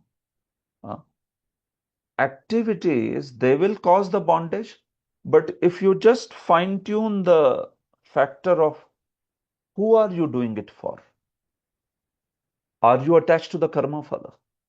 Are you attached to doing it for your own pleasure or for Krishna's pleasure? Is it an offering for your own mind and senses, or is it an offering for Krishna? Is it a sacrifice, or is it just an act with great attachment? So based on that, the same activity will free you from bondage or bind you in bondage. And the classic example Prabhupada is quoting is from Bhagavatam actually. The milk causes the stomachache, but the curd cures the stomachache. And milk and curd is the same only. It's just that transformed milk is curd. Similarly, transformed activities or duties will cause you freedom from the bondage. This way. So, this is the point. The more the activities of the material world are performed in Krishna consciousness, the more the atmosphere becomes spiritualized by complete absorption. This way. So, Brahma here means spiritual. That way. So, point is, the whole thing becomes spiritual. This way. So, when the mind is fully absorbed in Krishna consciousness, it is said to be in samadhi or trance. So, if you can have that 100% desire to please Krishna, then that is samadhi. Even though one may be acting, doing his duty, running around, driving the vehicle, going to the office, doing his work, coming back, but if one has complete consciousness of pleasing Krishna in every single act, then it is samadhi only. Samadhi doesn't mean just sitting, closing your eyes, and then being devoid of any thought. No, that's not samadhi. It's a walking samadhi, walking, talking samadhi. जंगम समाधि है वो, स्थावर समाधि नहीं. Sthavar bhi, jangam bhi, whatever. Such a devotee, if he's sitting and chanting, that is also samadhi. If he is driving car or he is doing some other activities, that is also samadhi. So you can see it's a very exalted platform of Krishna consciousness. But Krishna is telling Arjuna, don't run away from the battlefield. Make the battlefield your yajna kunda. बनाओ भाई रणभूमि को तुम आज यज्ञ कुंड बनाओ और उसमें ये आहुति दो. This is what I want you to do, Arjuna. Not run away from the battlefield. So we should also do this, right? Let's make our life into a yajna kunda by trying to perform, do everything for Krishna's pleasure as much as possible. We may have our own limitations, but yeah, at least we have that sincere desire that yes, Krishna, let me offer everything for your pleasure. That's the Bhakti Yoga standard. It's a very lofty standard, no doubt, but it's also very pleasurable. Then you will see that you will become free from the anxiety. Whether the success comes, failure comes, you're like, all right, I don't worry. Krishna is in control. I have done my part. I have done the best effort. Now, after that, if Krishna wants to give, he will give. If he doesn't want to give, he will not give. But I have done my part. Usually, we become detached without putting the effort. That is our characteristic. I am not attached. But have you put effort? No, that also I didn't put, Prabhuji. So, no, obviously, you will be detached then. But after putting efforts, we have to become detached. Like that. If you become, if you don't want the fruits of actions and all that, after putting the effort, that is called as responsibility.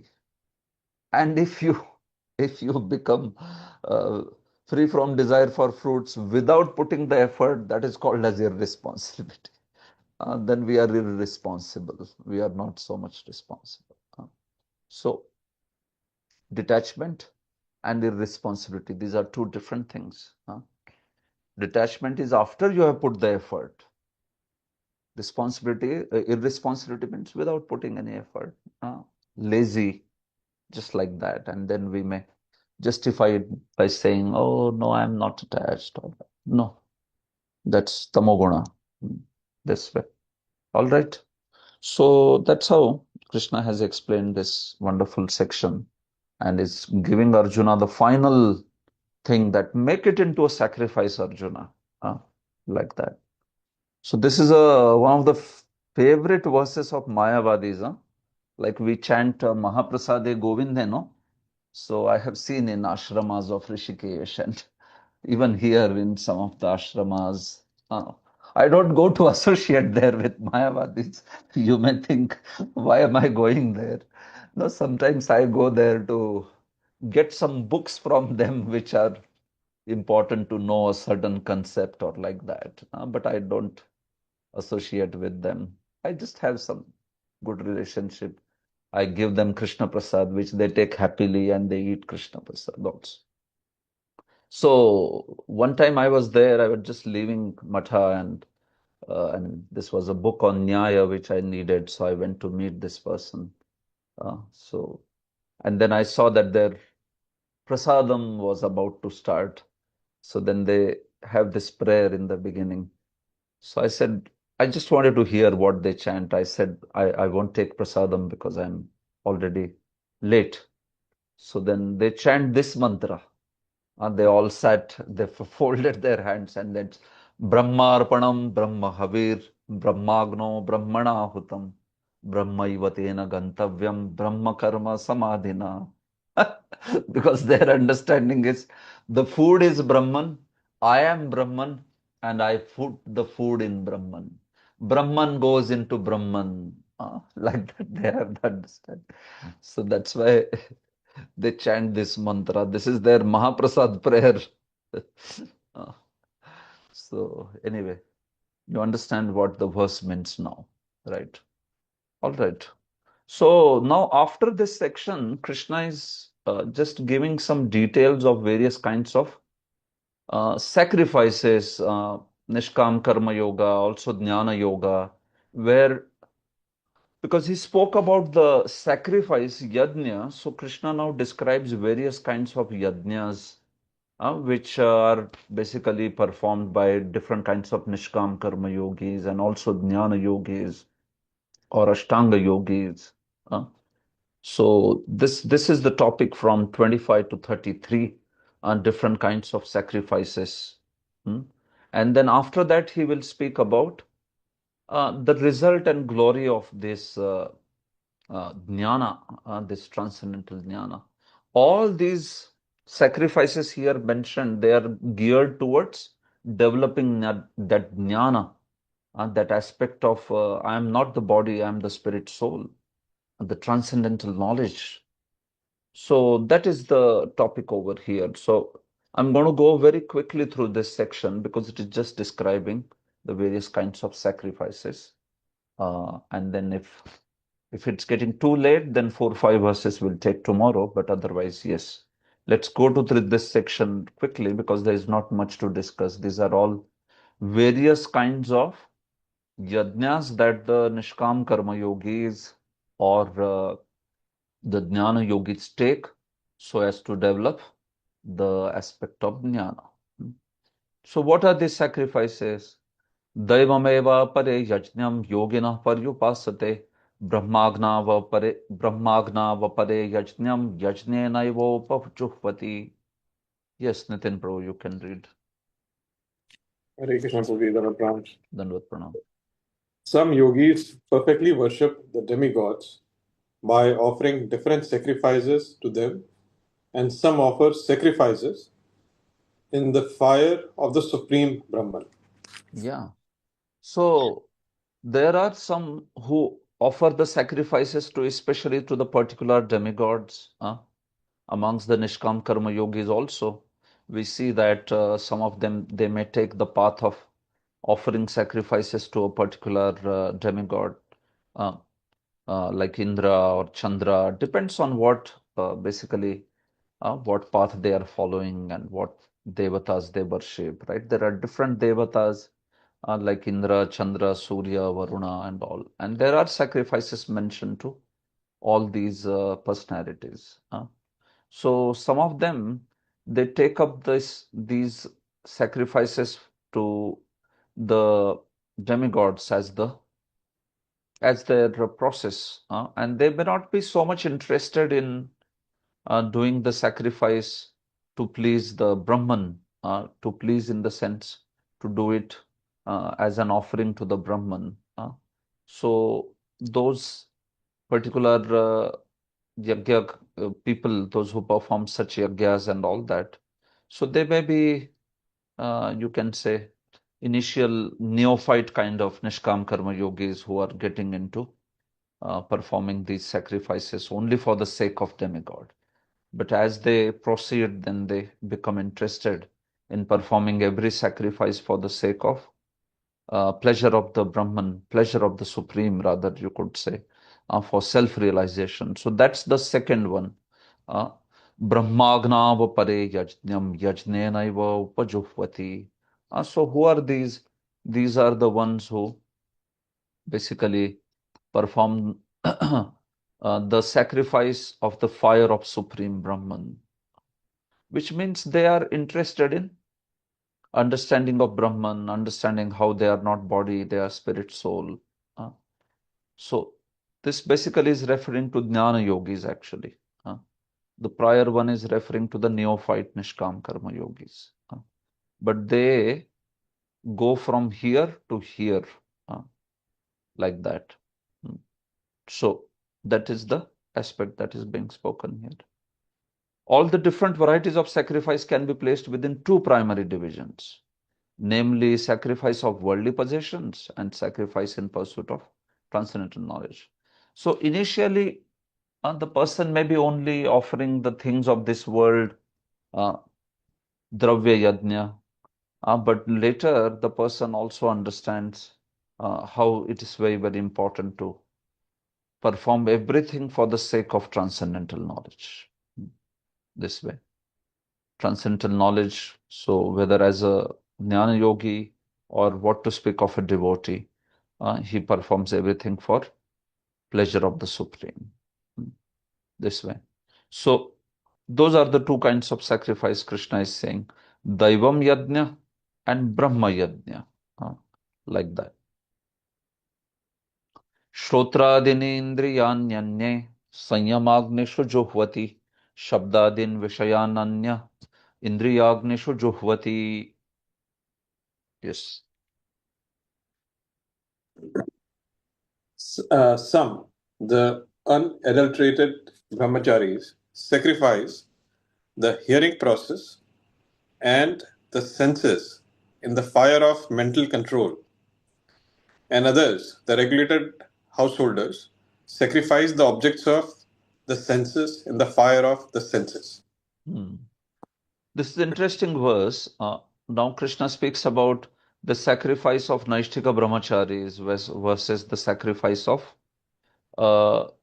as it is known as Upakurvana brahmachari. There are two kinds of brahmacharis. Naishthika means one who does not at all marry in his life, meaning after passing from Gurukula, one just continues from brahmachari to sannyasa ashram. That's called a Naishthika. Literally meaning one who never ever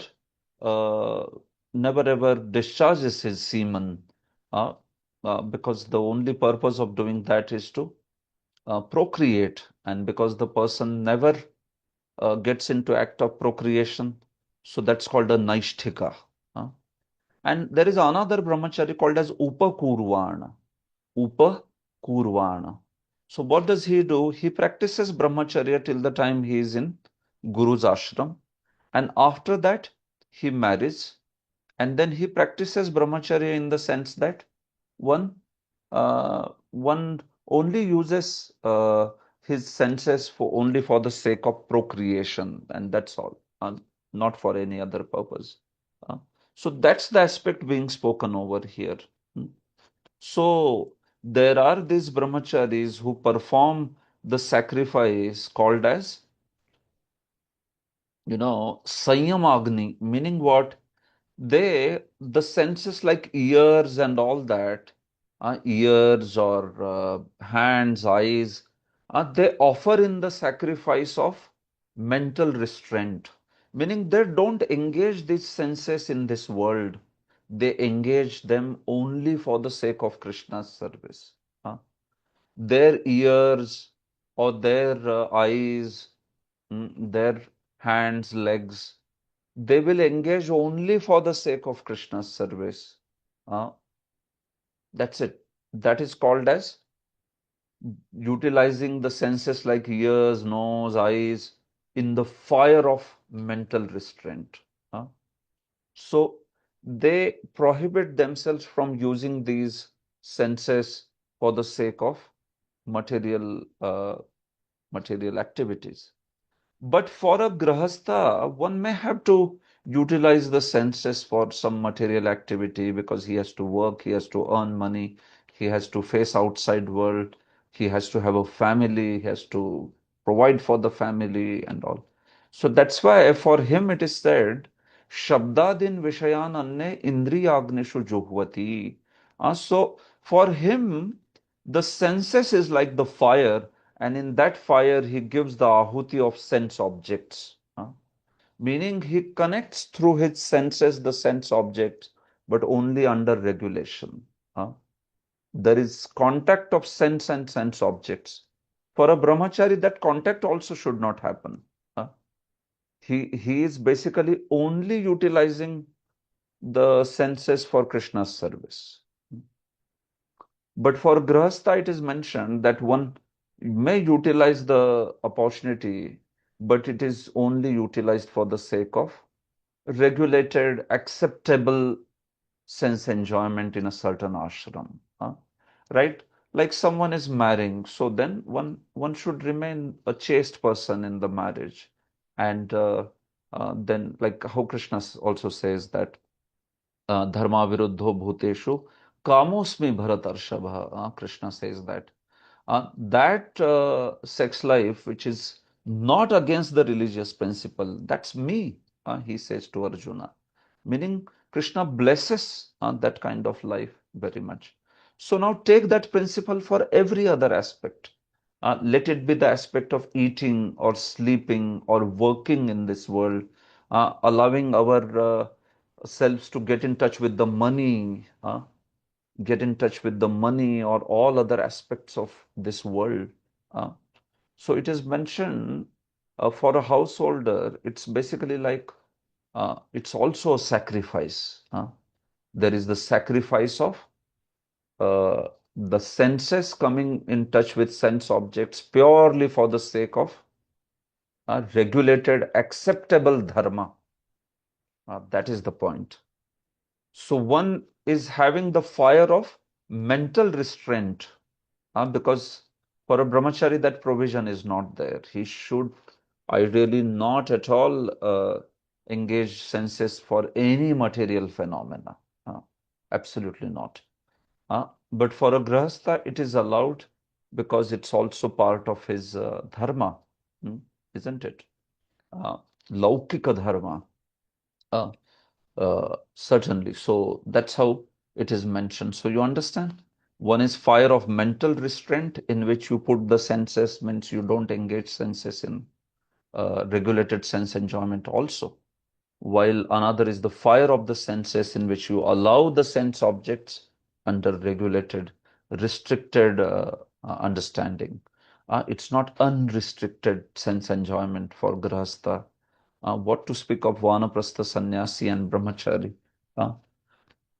Some limited amount of sense enjoyment is allowed only in grahastha ashram. Other three ashram, they completely prohibit sense enjoyment. So you can see how Vedas are so clear on what is the goal of life. Brahmacharya ashram, and there should not be any unnecessary sense enjoyment. Then vanaprastha, certainly no sense enjoyment. Sannyasi, no sense enjoyment in this way.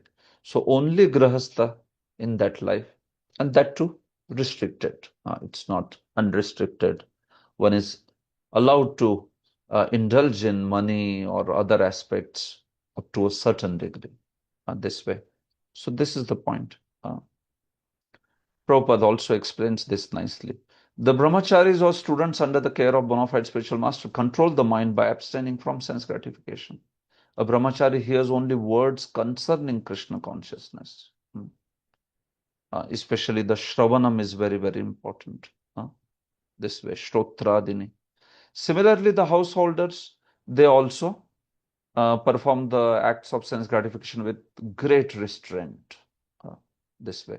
So just like marriage, that is a very sacred principle, and it is followed as a religious, religious under religious pretexts very clearly. Dharma patni, like that they will say, right? The wife is actually a religious counterpart. Uh, she is there to help the husband perform dharma together. That's why she is known as Ardhangini. Ardhangini, practically in every act of religious, she is the one who shares the half the credit. uh, like that. That's an Ardhangini. Uh, so, in every walk of life for that matter, but especially for the performance of dharma, Manu explains that uh, she is the one who is there to help him in dharma, not help him in adharma. No, help him in dharma this way. So these are the two kinds of sacrifices that Krishna mentions for brahmacharis and grahasthas. Sarvanindriya karmani prana karmani cha pare atma sanyama yogagno juhvati jnana dipite. Yes, Prabhu. Yeah. Others who are interested in achieving self-realization through control of the mind and senses offer the functions of all the senses and of the life breath as oblations into the fire of the controlled mind. Yeah, then there are some others how they offer their these are basically yogis actually, yogis, Ashtang yogis. So how do they perform the sacrifice? Ashtang yogis, that aspect is being spoken here. So especially Prabhupada explains two terms, Pratyagatma and Paragatma. Hmm. So Patanjali says that when the yogi begins his path of practice of yoga, then he is called Pratyagatma. He is still attached to sense enjoyment. And when he perfects his path of yoga, it is called, oh, I'm sorry, one who perfects, that's Pratyagatma. And in the beginning, he is Paragatma. Hmm. Uh, So, as long as the soul is attached to sense enjoyment, it is called Paragatma. I mean, you can say it's like somebody who is just opening up, somebody who is now developing, while somebody who is Pratyakatma, one who is completely enlightened, living being, this way. So, how do they work? They work especially with the system of the pranas. They first practice the yogasanas and uh, stabilize themselves, and then they practice the pranayama. Uh, so how do they practice pranayama? That is, Krishna speaks that in next verse. We will see that. First, Krishna speaks about dravya yajna and all, and then he speaks about that pranayama. Dravya yajnastapo yajna yoga yajnastatha pare swadhyaya jnana yajnascha yataya samshita prataha. Yes, Prabhu. Having accepted strict vows, some become enlightened by sacrificing their possessions, and others by performing severe austerities, by practicing the yoga of eightfold mysticism, or by studying the Vedas to advance in transcendental knowledge. Yeah. So some perform the dravya yajnas in which they give charity. They offer some great amounts or grains or things in charity. Some perform the yajna of tapa, and they perform great austerities. Some perform yoga yajna, which is basically the one Ashtang yoga that we spoke about. And then jnanis perform swadhyaya jnana yajna. They study the scriptures, and that's also yajna. And all of them, they take these vows with great seriousness, samshita vrataha. So as I said, these are all different kinds of sacrifices Krishna is speaking. Uh, Jnanis take some sort of sacrifices like studying the Vedas. Yogis take sacrifices of sacrifice of especially this pranayam and all that, the path of Ashtanga Yoga.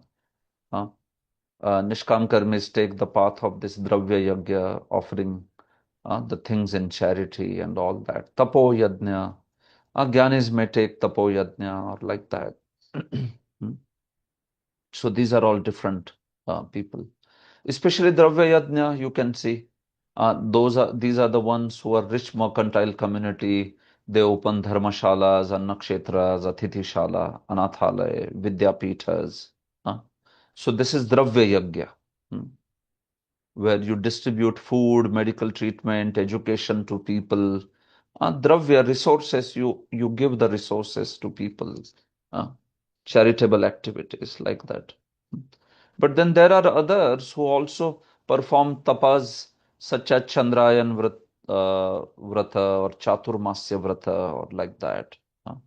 And these are based on scriptures. These vratas, they are performed, and they may be performed for a certain certain purpose with which they may perform, for purification or for the sake of pleasing the particular deity or something. So those are tapo yagyas. So these may be taken by people who are nishkam karma yogis. Yeah, they may take up uh, such particular yagyas also. There are then still others who are like Patanjali system yoga yagya. They perform hatha yoga or ashtanga yoga.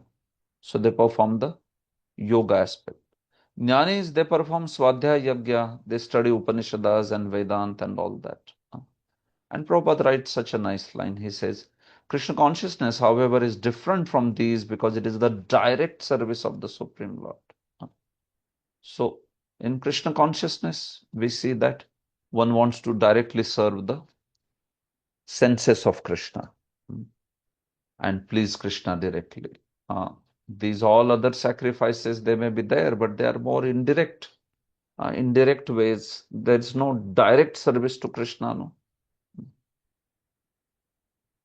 These are oftentimes indirect ways to become pure and come to that perfection. But Bhakta serves Krishna directly this way. So Krishna comes back to that Ashtanga yogis and all, how they perform this pranayam yagya. अपाने जुह्वति प्राणम प्राणे पानम तथा परे प्राणापान गति रुद्ध्वा प्राणायाम परायण अपरे नियताहारा प्राणान प्राणेषु जुह्वति. Yes, Prabhu. Still others who are inclined to the process of breath restraint to remain in trance practice by offering the movement of the outgoing breath into the incoming and the incoming breath into the outgoing, and thus at last remain in trance, stopping all breathing. Others, curtailing the eating process, offer the outgoing breath into itself as a sacrifice. Yeah, so these are different pranayam vidhis. You must be knowing, some of you, what is a puraka, what is a rechaka. Five kinds of airs in the body: pran, saman, udan, apan, vyan, all these. So they are controlled by doing the pranayam, right? When you inhale slowly, that's called puraka. Then you hold the breath, kumbhaka. Then you release, exhale, that's called rechaka. So by this puraka, kumbhaka, rechaka, what you do is you achieve the balance or equilibrium of the airs, like that. So that, what does that do? That basically makes your mind very peaceful.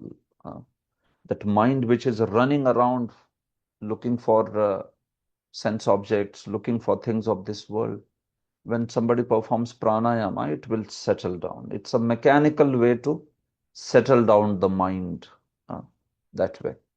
So it helps to a certain degree, but then still, after that, there is the process of pratyahara, in which to take away mind from sense objects. It's also big struggle for yogi. It's not that easy. Pratyahara is very, very tough. Pranayam itself can become very tough, But pratyahar is in fact even subtler now, where you have to stop thinking about the sense objects that you like the most. So you have to get rid of them. Pratyahar. So in such cases, if there is no higher taste and all, then it's very, very difficult to take out mind from these thoughts that way. So, all right. So that's how all these pranayams and all these are the sacrifice. Then there is also the sacrifice where one practices a frugal eating, and then he makes the senses lose all taste for sense enjoyment by keeping them so frugally nourished. Senses, if they are too strong, then they want sense enjoyment. But if you keep them weak, then they don't want sense enjoyment. So some people follow that kind of sacrifice also. Apare niyata hara. Krishna is talking about them, such people. So don't worry about all these different sacrifices. Krishna is just explaining their processes and all. Anyway, we don't practice these things. The practice of reduced eating is automatically done when one eats only Krishna Prasad, right? So for a devotee, because he only eats Krishna Prasad, so naturally he reduces the aspect of too much overeating of any sort. Of course, here also you have to control. Sometimes in the name of Krishna Prasad, we may be also getting into overindulgence. So I'm speaking it for myself also. So then you have to cut down, like, yeah, especially these opportunities like Karthik and all, then we can cut down. If you can take once only prasadam, that's the best thing in Karthik. One meal in a day, that's all. There are different ways it can be performed, but point is, anyway, I'm not saying that we have to follow it, but the point is, yeah, if we can reduce the time that is required for eating and all, and instead focus it on chanting and all, it's wonderful. If someone feels too much weak because of skipping prasadam, then you don't have to do it. Then best is just engage the mind in positive Krishna conscious activities. Yeah, but it's also good. The Kartik Mahatmya does say that one should give up that which is very, very dear to heart in this. I mean, the food item. If one likes a certain thing which is very, very dear to him, so one can give it up at least for a month or so. That way. Anyway, so the point is, yeah, we can try to. Sarve pete yajna vido yajna kshapita kalmasha yajna shishtamrita bhujo yanti brahma sanatanam. Okay, Shri Padambush Prabhu, you can read because Nitin Prabhu is not able to connect back. So 3 more verses and we'll pause. All these performers who know the meaning of sacrifice become cleansed of sinful reactions, and having tasted the nectar of the results of sacrifices, they advance toward the supreme eternal atmosphere. So all these people who are the knowers of the yajna, what happens is, because they perform these yagyas, so their hearts become pure, and they may attain the Brahman. Depends on what they are aspiring for, what goal.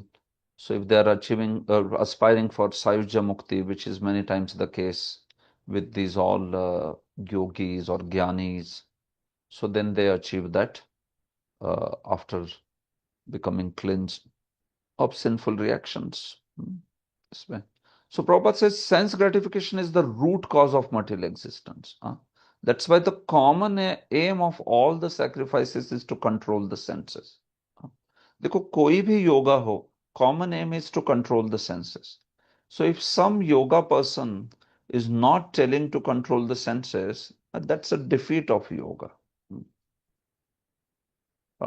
Yoga means there is control of senses. If one is allowing unrestricted sense enjoyment and still wants one to make believe that one is practicing some yoga, that's not yoga. That is Prabhupada would say yoga for bhoga. Yoga for bhoga. Like that. So, no, we don't recommend yoga for bhoga. Nayam lokostya yajnasya kutonyah kuru sattama. Yes, Prabhu. O best of the Kuru dynasty, without sacrifice, one can never live happily on this planet or in this life. What then of the next? Yeah. So, thank you. So, Krishna is, sort of summarizing. Without sacrifice, you cannot live happily in this world, meaning without sacrifice, you cannot even get dharma, artha, kama, these worldly goals. What to speak of moksha? Moksha is very, very far. Huh? So, even to get worldly things, you have to have a piety.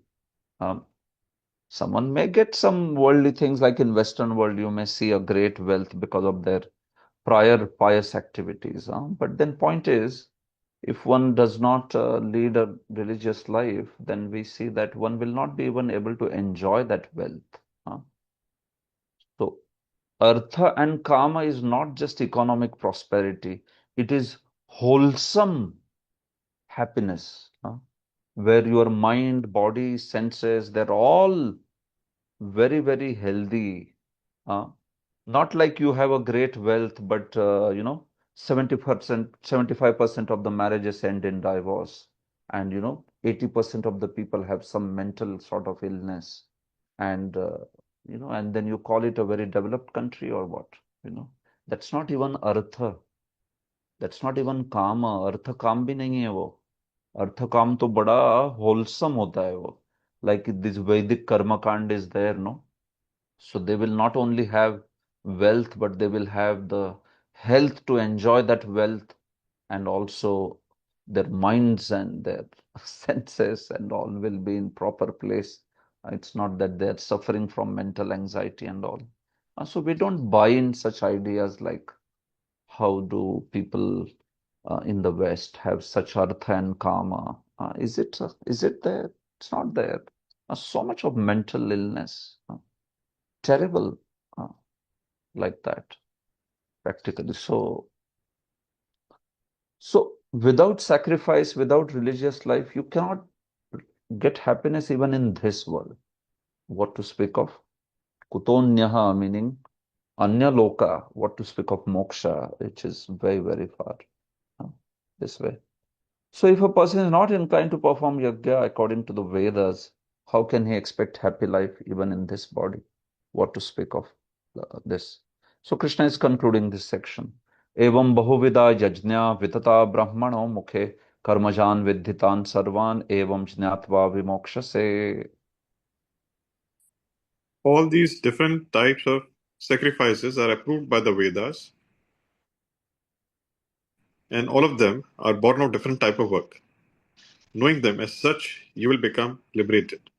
Yeah, so Krishna had said in prior one of the verses, right? Third chapter, karma brahmodbhavam vidhi ब्रह्माक्षर समुद्भवम. कर्म जो है उस cycle में कहां से आता है? ब्रह्मोद्भवम. Karma is mentioned in the Vedas. And where do Vedas come from?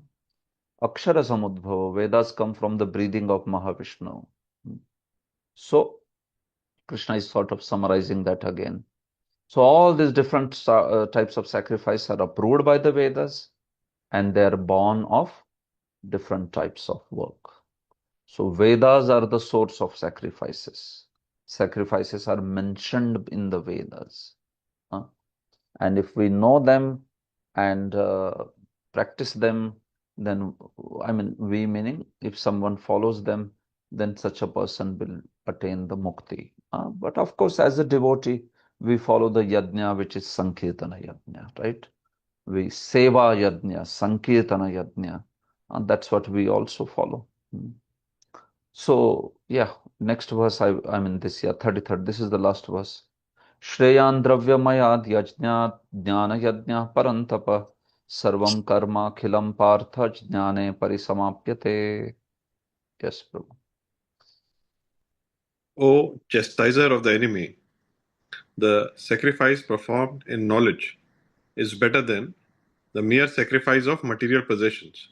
After all, O son of Partha, all sacrifices of work culminate in transcendental knowledge. Thank you very much, Prabhu. Hare Krishna. Hare Krishna. So Krishna says that more important than that Dravyamaya Yagya, right? Prabhupada said that where somebody offers a dharmashala or some atithi shala, vidyapith, and charity sort of for such acts, um, Dravyamaya Yagya. More important than that is Jnana Yajna, where one acts with this understanding of proper understanding of spirit, soul, and so now this is very interesting, no? In this world, if you speak this statement, they may feel like, come on, do social service, help people. What is this? Reading some scriptures, Upanishads, Vedanta, and you say that Jnana Yajna is greater than Dravya Yajna? Huh? How is that? Huh? So this is because Krishna is taking the aspect of transcendental knowledge to be very, very superior than just some sort of, some sort of desire to sacrifice some possessions in this world. You understand? What I'm saying is, Krishna gives a great regard to somebody who is cultivating transcendental knowledge, and on that platform, he's trying to lead his life rather than just a mere sacrifice of some possessions that, okay, take my money, some money you give, ठीक है आप लोग अच्छे से खाओ पियो बस. And what about your own life? No, no, I'm okay, I'm fine.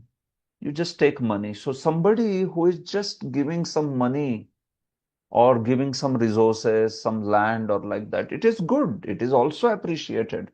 But more greater than that, such a person is one who is actually giving his life only, one who is cultivating that spiritual life in his own existence and trying to advance on that path. Dravyamayat yajnat jnana yajna shreyan, Krishna is saying. The sacrifice of transcendental knowledge is greater than the sacrifice of just material possessions. That way.